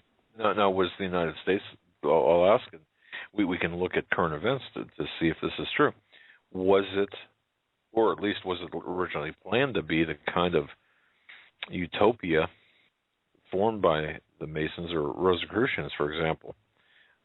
This Rosicrucian, this Masonic Brotherhood, was involved in the American and French as well as European revolutions. You can't dispute that. That's fact. And if you look at the signers of the Declaration of Independence, at least 44, though perhaps a lower number of the 56 signers, were Freemasons. Numerous U.S. presidents were also part of the craft, including Washington. You got Jackson, Monroe, Polk, Buchanan. I mean, my goodness, the list goes on. Truman, Johnson, Ford, so on and so forth. But curiously, was the Order of Freemasons did the Order, I should say, of Freemasonry engineer the U.S. city named after America's first president, Washington? Yes, I would say yes. Okay. And was there an occult design behind it? Yes. Okay. Why? What was it? It goes. Why? Remember what Paul McGuire says about Plato, the Plato philosophy. This is what it stems back to, and as to why, I don't know, but or I should say, I don't know. I don't. Did you know that the Capitol building, and I didn't know this, doing research on this, the Capitol building was astrologically aligned, or is astrologically aligned with the constellation Virgo, which is Isis. Yeah, I didn't know that. You know, the Freemasons, you know, they say the Illuminati started in 1776. Either way, as I said, these are ancient. As I'm still learning these things here, these are ancient ideas carried out from generation to generation, from the garden to now. And even like one of the chapters here in this Manly P. Hall book is the secret, the Ancient League of Nations, where it talks about the Plato Ancient League of Nations, right. Not the World War I League of Nations. Exactly, and it describes a golden age. And, you know, we always harp on how politicians constantly say the word democracy, and they don't say republic. Well, that was the goal of Plato, was to erect a perfect utopian democracy. Which I suppose is an esoteric belief system of Freemasonry. Right. Okay. And it's interesting because, you know, many will argue. For example, Paul McGuire says there's no spiritual or scriptural reference to America being Babylon or the daughter of Babylon, New Babylon. And of course, we can agree to disagree, Paul and I, because others, Steve Quayle and others, John Price, for example, says that we are Babylon, and there's evidence to support that. Yeah, and I've done a lot of research on this, and I've tried to figure this out myself, and I went from idea to idea, and, you know, from Babylon to Mystery Babylon. Could Mystery Babylon be this mysterious religious system, such as Freemasonry, such as a twisted version of Christianity that churches from Catholicism to Lutheran to, different denominations have picked up different elements of? Well, in this huge book I don't understand, The Harvest of Hellenism, it talks about how the Council of Nicaea and Constantine turning to Christian was the greatest thing that ever happened for Hellenism, and how it allowed them to intertwine themselves with every type of, with all the Christian doctrines. They've twisted and perverted interpretations. And see, this is why it's so important that everybody reads the Bible and prays for interpretations for themselves. Right. Because if you listen to other people, you can hear 95% truth and 5% of a satanic element, even in a sermon. Isn't exactly, and that's critical to understand when you are. And I don't believe that many of these sermons in a church environment are done with the intent to deceive, but I think it's done from a position of ignorance from the real truth. However, exactly, and that's due to the lack of study, dedication and prayer and the motivation to strive to learn what God wants for us. And see, Joe, I believe that is going to usher in this ability for people to be deceived. The ultimate deception. We talked about this with Stan Dale, about the ultimate deception. And if you know, I suppose if you're deeply rooted not only in the Bible, which is the most important reference, but if you also know the backstory which we're giving you, then you will more easily discern the deception. Now, maybe we're asking the wrong question here about America. Is it New Babylon, or perhaps is it something else, like the New Atlantis? Well, reading these books, this Manly P. Hall book, they talk about this secret destiny for America, and it says the world democracy was the secret dream of the great classical philosophers. Thousands of years before Columbus, they were aware of the existence of the Western Hemisphere and selected it to be the site of the philosophic empire. The brilliant plan of the ancients has survived to our time and will continue to function until the great work is accomplished. The American nation has its vision of its own, or needs a vision of its own purpose, and it says it will be possible to build an enduring peace.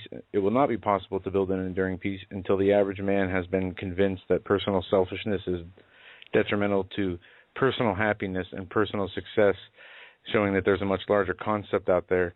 And it goes on to say that this has been since ancient times. The greatest known problems is the human problem. Right, exactly. It goes right back to the Tower of Babel and the ideas they had there, the one mind. Well, correct. It's the New World Order, but it's the Old World Order today. I mean, there's nothing new under the sun.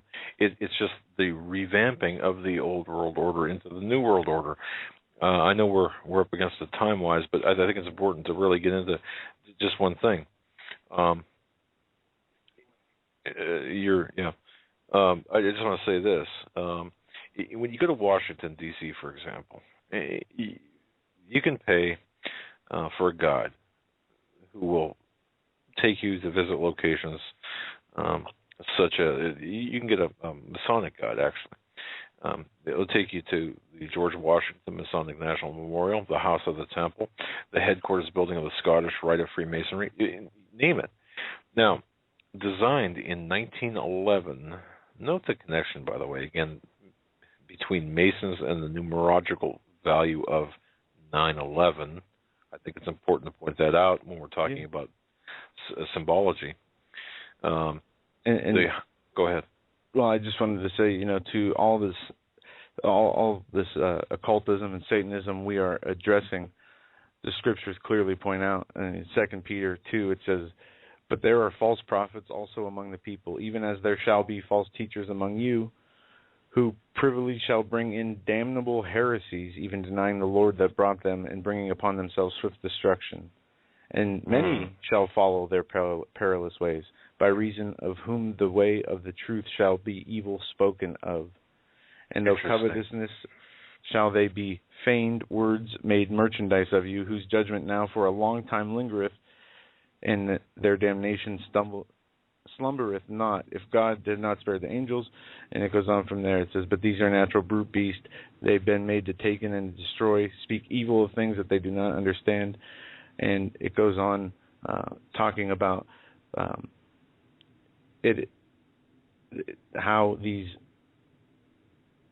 tentacles of Satanism infest society, infest believers, and how easy it is if we don't test the spirits, if we do not stand up and maintain our spiritual health, if we do not walk in the Spirit, we will be entangled through these diverse lusts of darkness that have been put out by these doctrines of devils. Well, speaking of doctrines of devils, today's Masons, for example, they could very well or might admit to involvement by their ancestors toward establishing the foundation of a utopian New World Order, at least those at the higher levels. In Washington, D.C., for example, think of it this way. Look at Washington, D.C. There are scholars who've looked at the layout, much smarter than you and I, Joe, and much more intelligent. They've said that the buildings, the government buildings, the Masonic monuments were meant for what some contend to be an electric-type grid that pulsates, and I quote this from one scholar, David Bay, that pulsates, quote, with luciferic power 24 hours a day, 7 days a week. Now, the government, for example, if you look at the government's own records, they state clearly that the capital city's design was shepherded by those who wanted it to reflect some sort of dedication to pagan gods. This is admitted, actually, which I found astounding. If you look at the article, this is written some time ago, the most approved plan, the competition for the capital's design. Now, you can find that on the Library of Congress's website, and I'll repeat that again. The most approved plan, the competition for the capital's design. Well, that tells, after advertising a competition for the design of the government center, that Washington, Jefferson, and the commissioners of the District of Columbia were disappointed by the entries and designed the city based on the Roman pantheon. Now, a circular, domed rotunda dedicated to what? The God of Abraham, Isaac, and Jacob? No, the God dedicated to all pagan gods, actually. Right, and we're taught in Scripture about this. It's so clear. It says, "For we have not followed cunningly devised fables when we've made known unto you the power of the coming of our Lord Jesus Christ, but were eyewitnesses of his majesty." It goes on to say, "The prophecy came not in old time by the will of man, but holy men of God spake as they were moved by the Holy Ghost." Right. Folks, we're up against it. We're going to take a break here. In fact, we'll take some of your calls after we get back. Before we jump into the break here, Ferret Kisses in the chat room said that they wanted us to give a shout-out to their two hamsters, Doug and Joe, that they named after us. So, well, I'll tell you, we you know what? We have arrived. Seriously. Really? That's great. That's great. Yeah. God bless the two little guys, or hopefully they're guys, right? I don't know. But how do you tell? I don't know, but I think that's funny, and that's great. Interesting. But well, just take good care of Doug and Joe. Let them. And I hope the hamsters were in earshot of that. Of course, I gotta tell you, I feel like on that wheel, being put on the wheel. Folks, you're listening to this very special edition, the Sexuality and Shocking Acts of Violence. With the entertainment market so splintered among the niche networks, there is no shortage of virtually any type of programming. For those paying attention to our nation's protracted slide into secularism, however, it may come as no surprise that there is one notable exception: religious content. There are few faith-based options among most content providers, and, as recent reports indicate, at least one company is thinking its offerings even further. Is thinning its offerings even further. DirecTV recently announced it will drop the Inspiration Network from its lineup, leaving its stable and profane worldly channels untouched. Incredibly, reports indicate that provider also misrepresented the development by suggesting that the network initiated the split. In reality, it appears the decision was wholly that of the provider. Most baffling aspect of the decision lies in the fact that DirecTV did not gain anything or save any money by dropping the network. And it goes on to talk about how the nastiness we see on TV is being, it's so perverse and it's so in your face and it's on every channel. And at the same time, so few shows, let alone stations, promote anything of the Lord, the ones that are being taken off. It's interesting because there is a fight to take off Christian programming. Yet they'll put on Islamic programming in Islam. And I say this all the time, but if you look at the websites that are critical of Islam, they're correct, but they don't go far enough. Islam is a tool of the globalists. And I used to be the biggest opponent, or biggest opponent of the militant Islamic agenda, and I still am.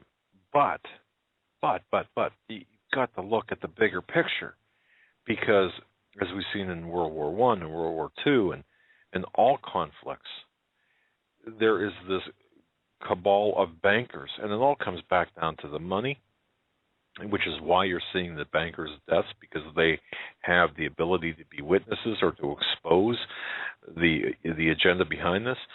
But looking at all conflicts, the bankers, the power brokers, the power elite have funded all sides of all conflicts. So it's like saying, and I heard Alex Jones say, who was the winner in the Super Bowl? Well, it's the owners. Same difference, same thing. Who wins? Who are the winners of global conflict or regional conflict? It's the people who finance them. You got people financing both sides. Because the House always wins.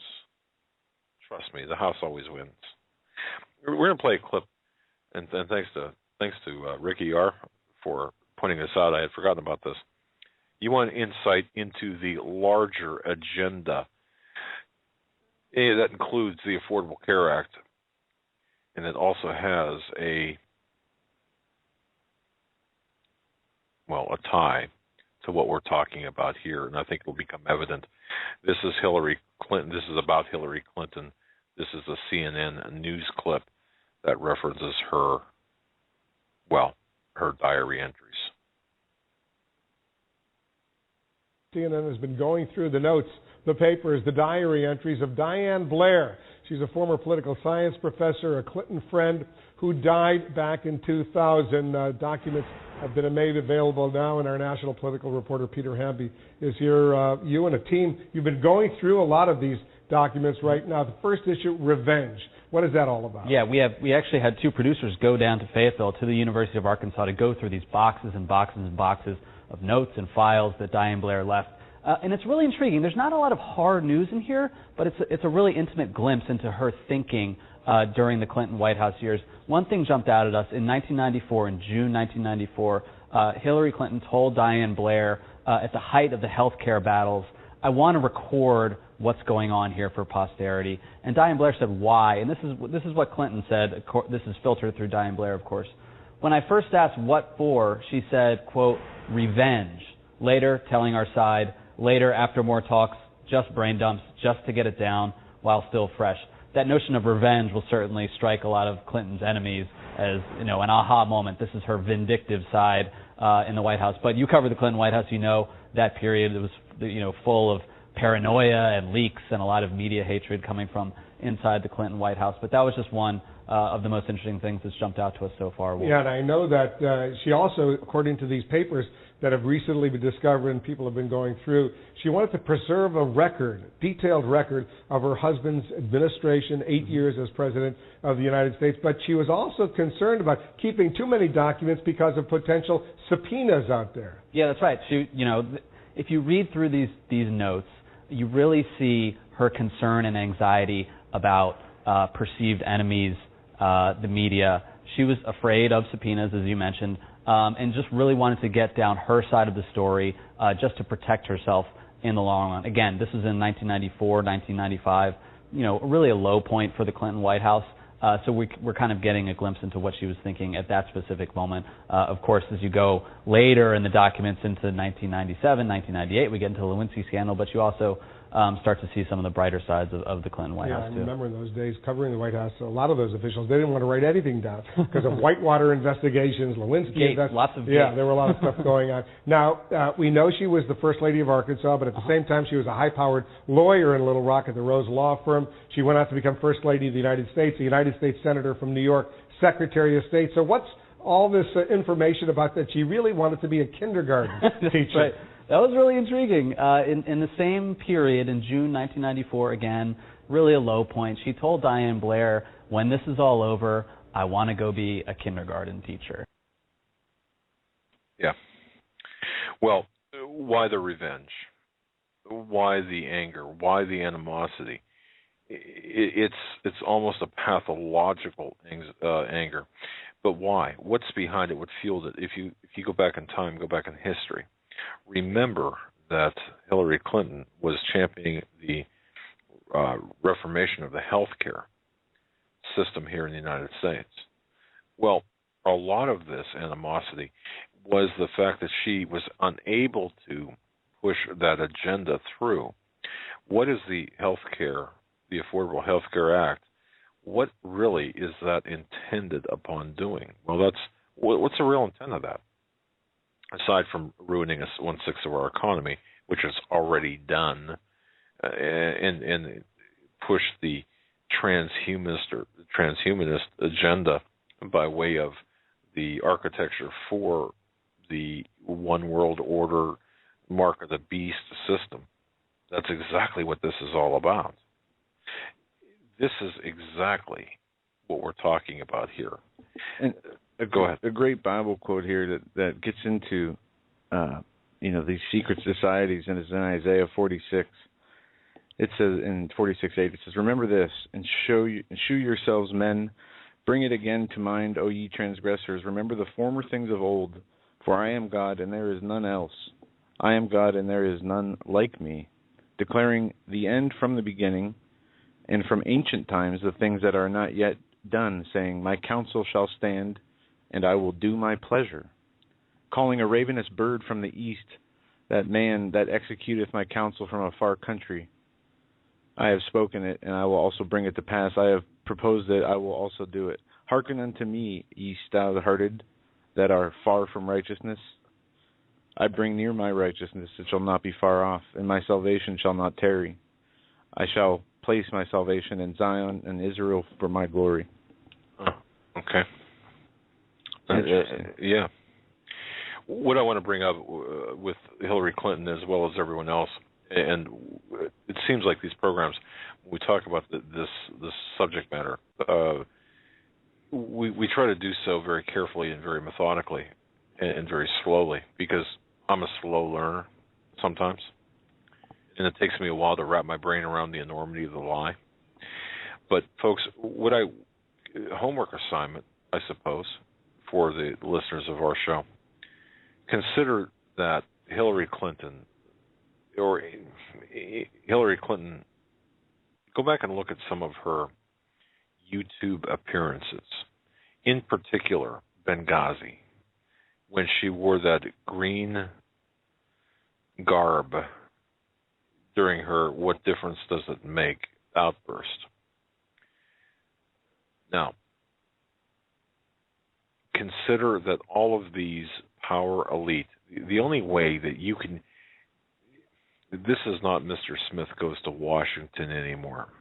This is not, hey, Dad, when I grow up, I want to be the president.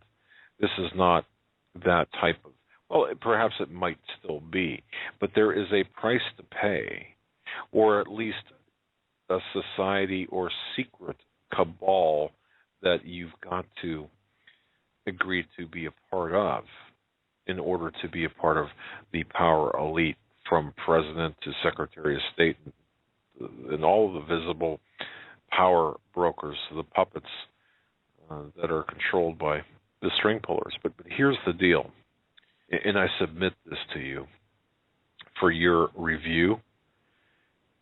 I believe that when you analyze, for example, the appearances by Obama, by Clinton, the former, when she was Secretary of State, and even as First Lady, and Bill Clinton, all of these people, look at the certain signs which would indicate some sort of, not only their words indicating or providing some sort of direct communication with others. For example, we spend a lot of time on the angel of the whirlwind, which I think is extremely important to where we're at today. But not only listen to the words, but look at their dress, look at what they're wearing, look at jewelry-wise, look at the position of their hands, the movement of their hands. Look at the different ways they stand, where they stand, with whom they stand. And you might think this is total overkill. You might think, man, he lost it. No, I don't think I have, because you see, we've talked yesterday about these pagan ritualistic holidays and holy days. We talked about numerology. Let me give you an example. Just one Unholy example. days. Yeah, right. Well, holy to them. Let me give you an example. The Benghazi report. How many pages long was it? It was 39, which is 3/13. Well, 39, what's half of 39? 19.5. What do you think might have been? It's almost like an insider communication, an insider joke. Yeah, this report is important, but it's important. The importance lies, we'll say, halfway down page 19. That's the message to the initiated. A report today was just released about, what the heck was it? It was a 39-page report today. And I want to thank W for sending it to me, and I just can't find it. But again, the length, 39 pages. Are these? I know I probably sound like a madman out there, right? But at some point in time, you've got to look at these things and say, wait, is there communication? Are they communicating with others in numbers, in words, in deeds, in appearances, in the way they hold their hands, in their gestures, in their jewelry, in whatever? Is there communication going on to those on the inside? I contend this is very worthy of looking at. And I contend that this also falls into the area of the reporting, the documents that are reported. Look, if they could put symbols on a dollar bill, isn't it natural, perhaps, for them to put to create reports and to create documents that have a certain symbology to it? I mean, look at the unfinished pyramid beneath the all-seeing eye. When you add where the numerology and astrological signs related to the all-seeing eye, add to why certain symbolism on the Great Seal was important to Freemasonry. It's the unfinished pyramid upon the seal's reverse side that Manly Hall called the trestle board that set forth symbolically the task to the accomplishment of which the United States government was dedicated from the day of its inception. So if... Even from before, 150 years before the Declaration of Independence was signed, it goes on to say in his book. So what do we got Nancy Pelosi talking about this? That's got to mean something, right? Nancy Pelosi talking about this. That this is in antiquity or a long time ago, but yet it's made current by Nancy Pelosi. What in the world, out of her speech, in the context in which she was referring to this, it doesn't make any sense except through the prism of this secret societies. And this should put these people say, well, what kind of adult would go to a Bohemian Grove ritual and this is just for them to chill out, relax, and to kind of have some brotherly companionship or whatever you want to call it. What was it, David, the guy from I can't remember when he was interviewed by Alex+Jones, or they attempted to interview him, and David Gergen. Yeah, and he was offended, of course, but he just tried to blow it off. The point I'm trying to make is, no, there is a funny interview. Yeah, there is a significance, a spiritual meaning to these people, and which is reflective of the great architect of the universe as identified in Freemasonry and the grand plan of the universe. So what we're seeing here, the lie is so enormous. Again, the lie is so enormous that we're not. I mean, it's like looking at an elephant from 2 inches away. What do you see? You see I don't know, you see ugly, or, this wrinkled up gray stuff.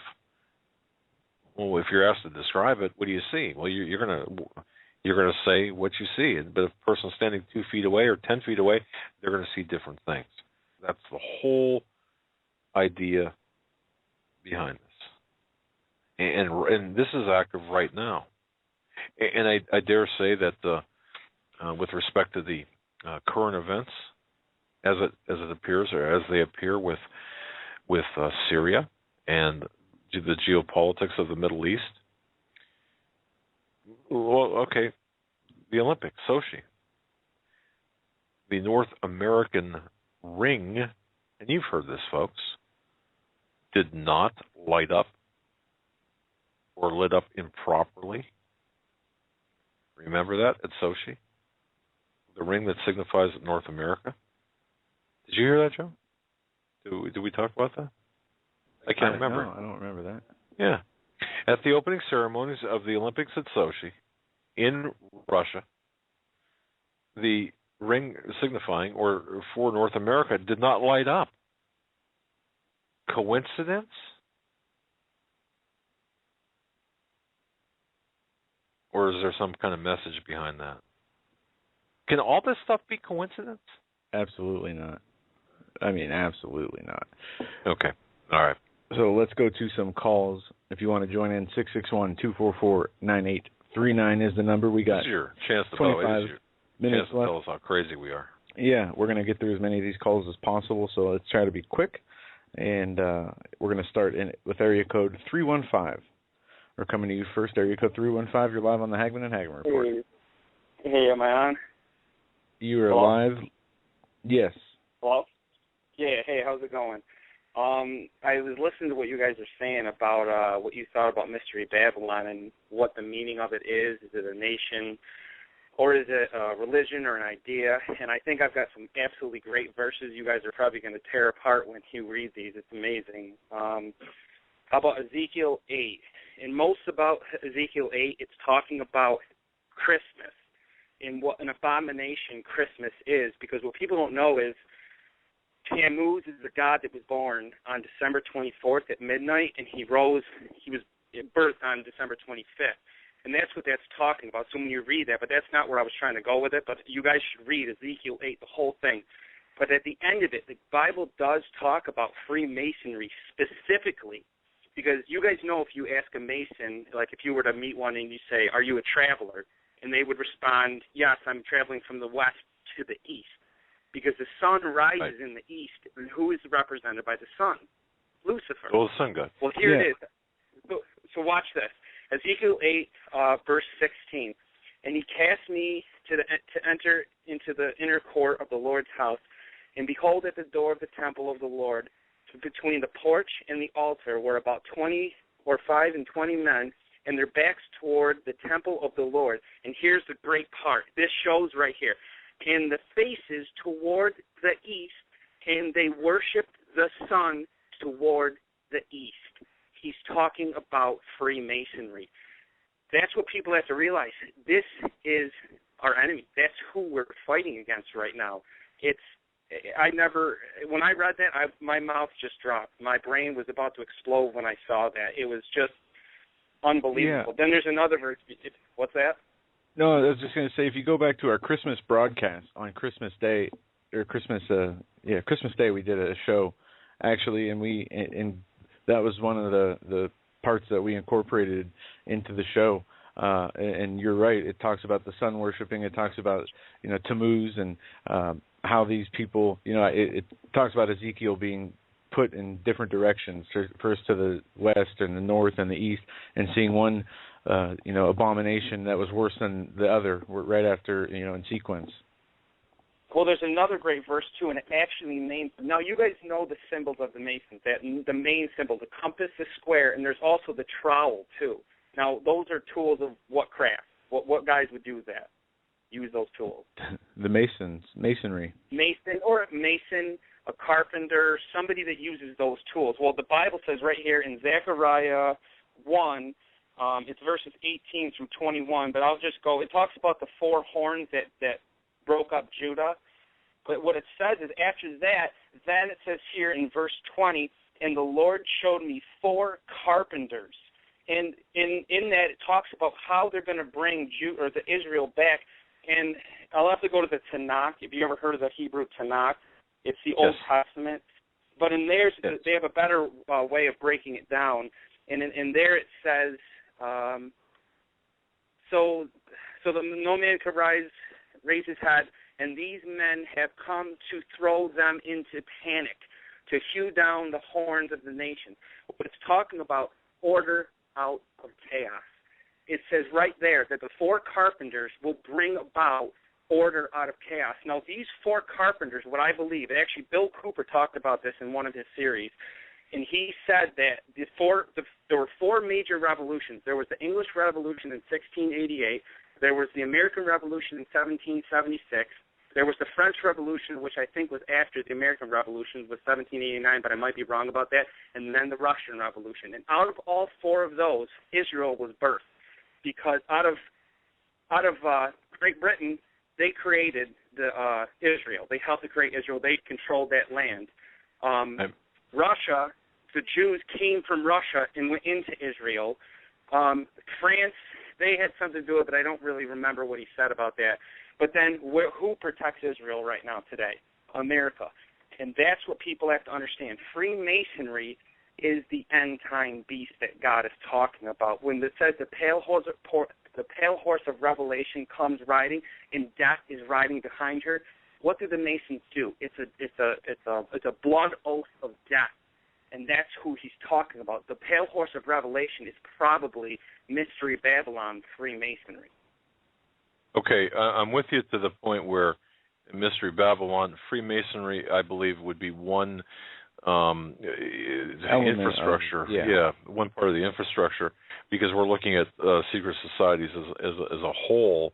I mean, you have different names for different societies, but it all equals Satanism, and under that, yes, absolutely. You know how, the Satanist religion. Revelation, it says that the mother of all harlots, I believe too, he talked about this, York Rite Freemasonry believes that all paths lead to God.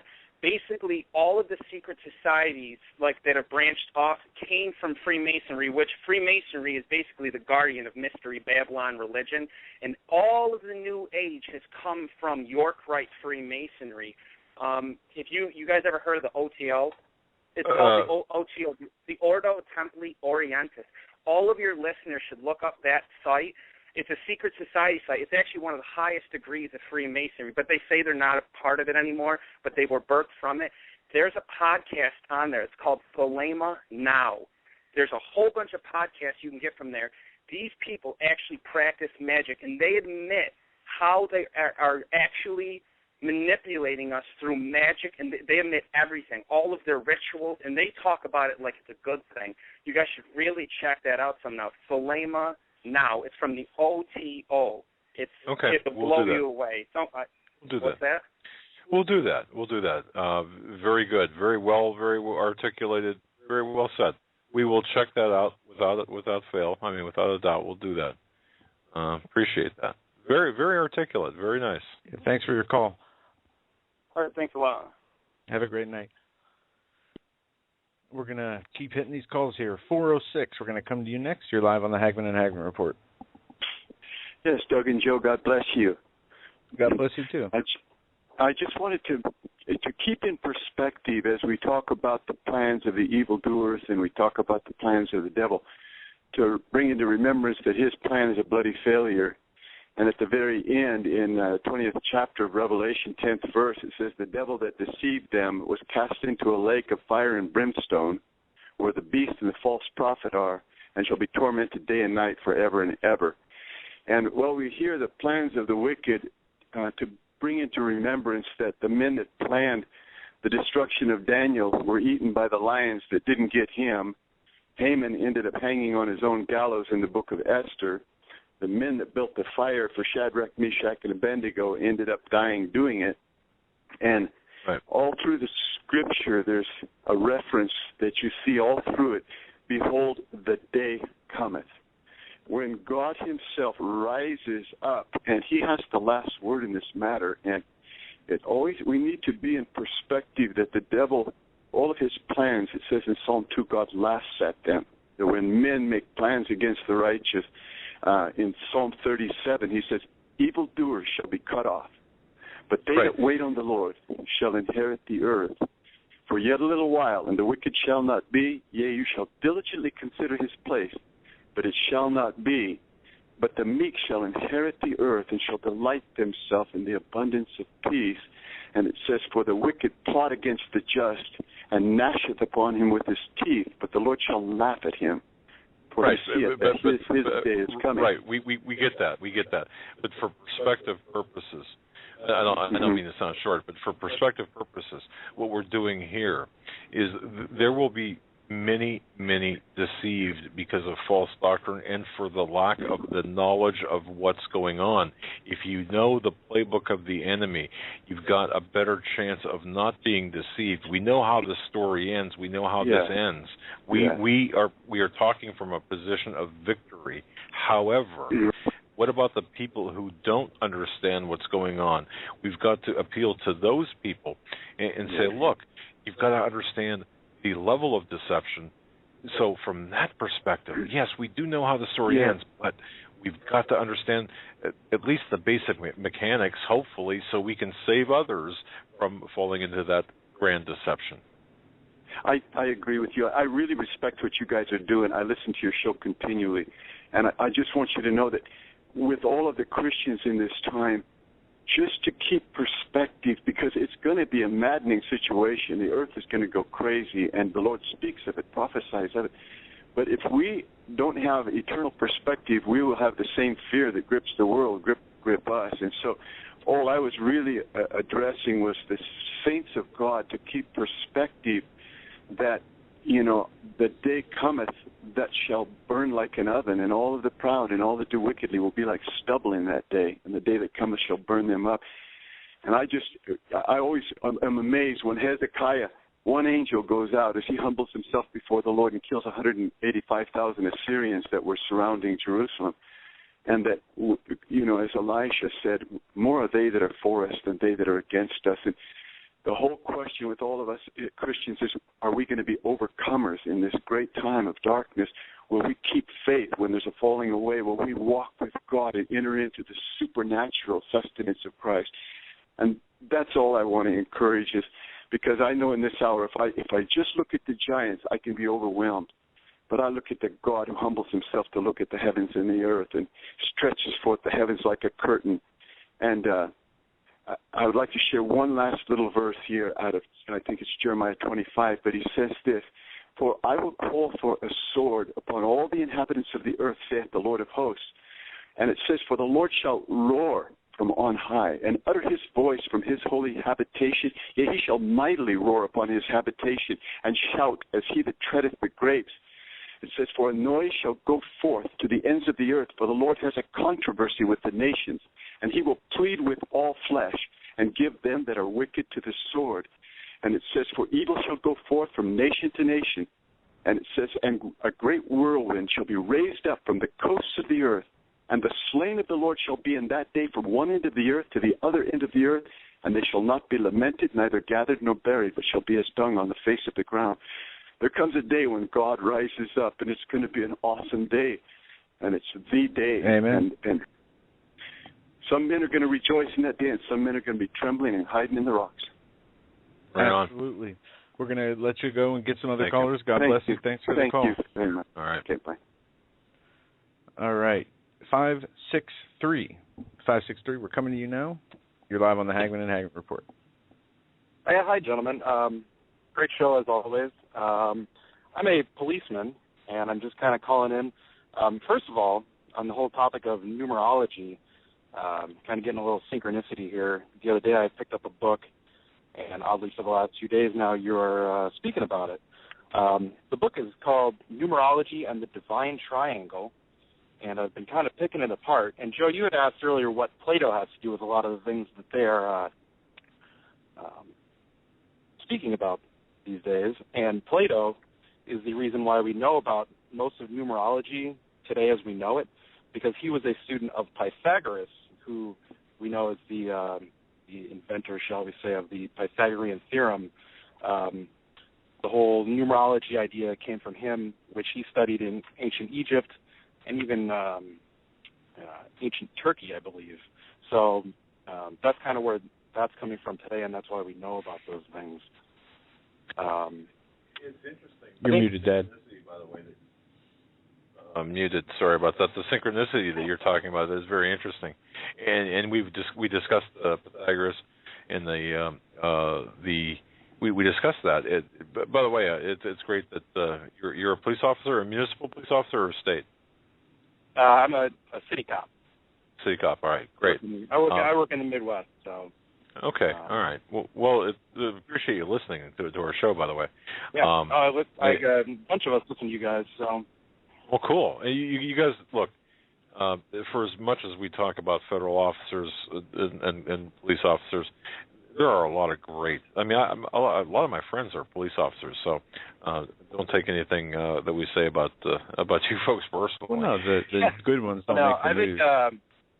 I think that some people just need to keep in mind, getting off onto this topic a little bit, keep in mind that in the same respect that there are forces at play on both sides of an idea, there are also forces at play that want the masses to distrust the police as well.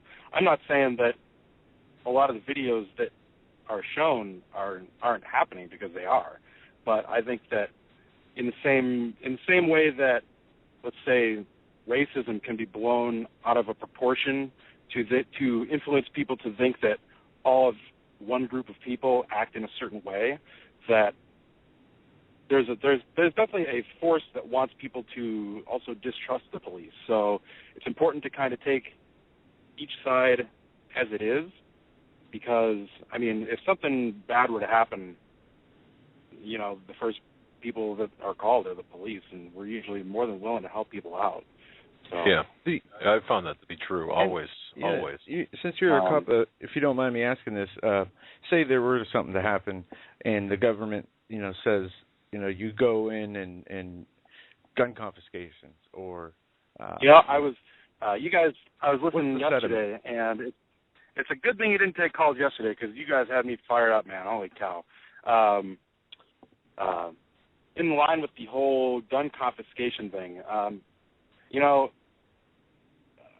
as far as the municipal police department goes, we have a hard time answering most of the calls for service that we get on a normal day with our manpower issues, nationwide, really. I mean, look at Oakland. They don't respond unless you've been shot or there's a felony in progress. I mean, that's a lot more prevalent across the nation than you think. More with less. My city operates at 1973 staffing levels, and here we are in 2014, and we have about 50% more population, but we still do the same. So getting back on track here with the gun confiscation, it's not really going to be your municipal police department, I wouldn't see. Katrina would be a different story, where they brought, under the Patriot Act, so many departments are really federalized, so they brought them in and they did it that way. But that's a very microscopic view. I mean, just the manpower to take one home alone and the planning that goes into that is, I mean, you'd be surprised. It's hours of planning, and quite frankly, if you do 2 or 3, raids like that within a one-day period, that's a lot for a municipality to handle. The only way I could see that happening is like a Connecticut state, or it was Connecticut, I believe, that passed that law where firearms and everything are legal and you have to go and register them and whatnot. Mm-hmm. The only way I could see that as happening is, they assume that most people are law-abiding citizens. They don't know about any of this stuff, and quite frankly, most of them don't want to know. So most of your population, you figure probably 80%, well, if it's illegal, I guess I'll have to turn them in. And then, you've got the lesser population, but by then kind of the jig's going to be up. And reading the story on Breitbart today, the feeling of the troops who don't want to be sent into the meat grinder anymore for this bogus war. I mean, I didn't sign up to take people's guns, and there's more of us than people would think who will quit and change sides. I mean, we didn't sign up to do this. We signed up to help people for the most part. And, I mean, yeah, you've got your bad apple here and there, but no. Honestly, the way that I could see that happening if it was like gunpoint confiscation is foreign troops. That would be the only, I mean, the logistical nightmare of going house to house is just astronomical. Interesting perspective, and I have to agree. I couldn't see municipal police officers engaging in that behavior, or even on the county, or even a state level. I mean, I don't believe that to be the case. And so, the federal guys, they get most of their power from using us, because we're the ones when they come into a town, you know, they don't know the people, they don't know the layout, they don't know the neighborhoods, they don't know anything about the place. So they attach themselves to us and then use a municipality to do their work. So, I mean, the federal government is kind of like like a paper tiger in some regards. I mean, yeah, they've got drones and they can just blow you up, but, you know, I mean, as far as a federal stormtrooper team busting your door down, I don't know. It would be more your local or even foreign troops, like I said, some sort of peacekeeping operation. Exactly. Yeah. And to screw them up, just switch or just move the street signs, 90 degrees. Well, never mind. Well, my friend, wow. I'm glad you called, and I'm glad we have an audience there among certain members of your department. It's great. Yeah. Yeah. I just put a quick word in about like preparations for people and things like that. Just some observations that I've made. Sure. Okay. Well, I would say, everybody needs to be a little more self-reliant, being prepared, and just having, let's say, gun ownership. Let's say, I've got my AR-15 and I've got 20,000 rounds of ammunition. I'm prepared. If they're going to take my guns, come and take it. Well, do you know how to use it? And that goes with everything. That's just an example that I wanted to give. The cans of food in your basement. Do you even know how to cook this stuff? Have you ever just gone into your home, flipped the switch for your breaker, and just lived for a day or two without energy? Which is a good way to test your preparations, because then, you have to rely on those things. Say, I'm off this weekend.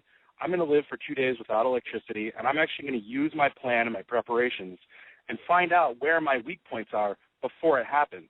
Because, as we say in police training, prior proper preparation prevents poor performance. So, that would give you an idea of things that maybe you will need down scenario, because I'm telling you what, with all this cold weather, when it was negative 40 degrees here, we actually had people calling the police because their furnaces didn't work. So, and just the idea that society itself has become to the point of where they can't even do anything for themselves, that it's almost like a skill that needs to be relearned. So that should be a large part of people's preparations, not just the physical, I have these items, but the actual knowledge of how to use it that's literally life and death. If you have a stove but you don't know how to light it, then you're dead. I can't think of anything to be thought about. Really. I cannot think of any better advice than you just gave, because we do talk about long-term food storage. Yeah, exactly. How many people have ever cracked open a can and gone through making that food, or rehydrating the food and warming it up in the dark without a breaker, or without power, or at all? Very important. And thanks for cleaning that phrase up there. You forgot an extra P in there. I took a pause so I wouldn't slip. Yeah, but no, it's fantastic advice you've given. Really, and folks, please take heed to what this gentleman is saying, because he does know of what he speaks with respect to preparations and getting to have a trial run before you have to endure the real thing. And it's always important to test it before you have to use it. So that's right. I'll let you gentlemen go. My name's Sean, and I will try and keep in touch on a regular basis. I called in earlier in the summertime, but I'll try and keep in touch a little more often and kind of give you guys a report from the street. We'd love it. Here. We'd love it, Sean. Thank you. Thanks for the call. Man, try and talk to you guys again in a couple of weeks. All right, buddy. Thank you, man. Stay safe out there. Yep. We need all the good guys that we can have out there. Have a good night. Well, we're out here. So. All right, buddy. Take care. Thanks, man. All right, we're going to go to one more call. 661. We're coming to you. You're live on the Hagmann and Hagmann Report. Hello, Doug. Can you hear me? Yeah, we can hear you. Yep. Joe? Yep. Okay, great. Yeah, this is Keith. I just wanted to call and contribute a little bit on a couple of events that have happened here in the past few days. And one of them is, I find it really interesting, is the sinkhole that formed in the center of a building at the Corvette Museum. And this is in Bowling Green, Kentucky. Now, this building is actually like a cone shape. And in the center of this building, they had, evidently they had 8 Corvettes. And this sinkhole, if you look at the picture, formed directly in the center of this hole. And they're saying that 8 Corvettes went down in this hole. Now, my opinion of this is that this is not natural. That this was contrived. And the reason I'm saying that is, in what world, does a sinkhole form, directly in the center of a multi-million-dollar corporation museum, and swallow up 8 Corvettes that are on display in this museum? What would be the motive what would be the motive for that? Okay, well that's what I want to explain, Doug. Now remember, we're talking about the destruction of America. Okay, we're talking about the tearing down of America, and all of these things you've been talking about, this occult symbolism and what have you. This is what I'm talking about. Now they have that slogan, and it says baseball, hot dogs, apple pie, and Chevrolet. So what this is symbolic of a very cherished Americana symbolism. Chevrolet is representative of the tearing down of a cultural aspect or symbolic, something that symbolizes what America is, which is baseball, hot dogs, apple pie, and Chevrolet. So that's my point on that. I just don't believe that it's an accident, and I really believe that a lot of these sinkholes that are being formed or that are happening around the country and around the world are being created by some type of, I would say probably some type of HARP technology, where they can actually, now we already know that they can find these oil deposits and mineral deposits. They can find deep underground military bases and tunnels and what have you. This has all been documented or shared by Nick Begich and others like this that are very familiar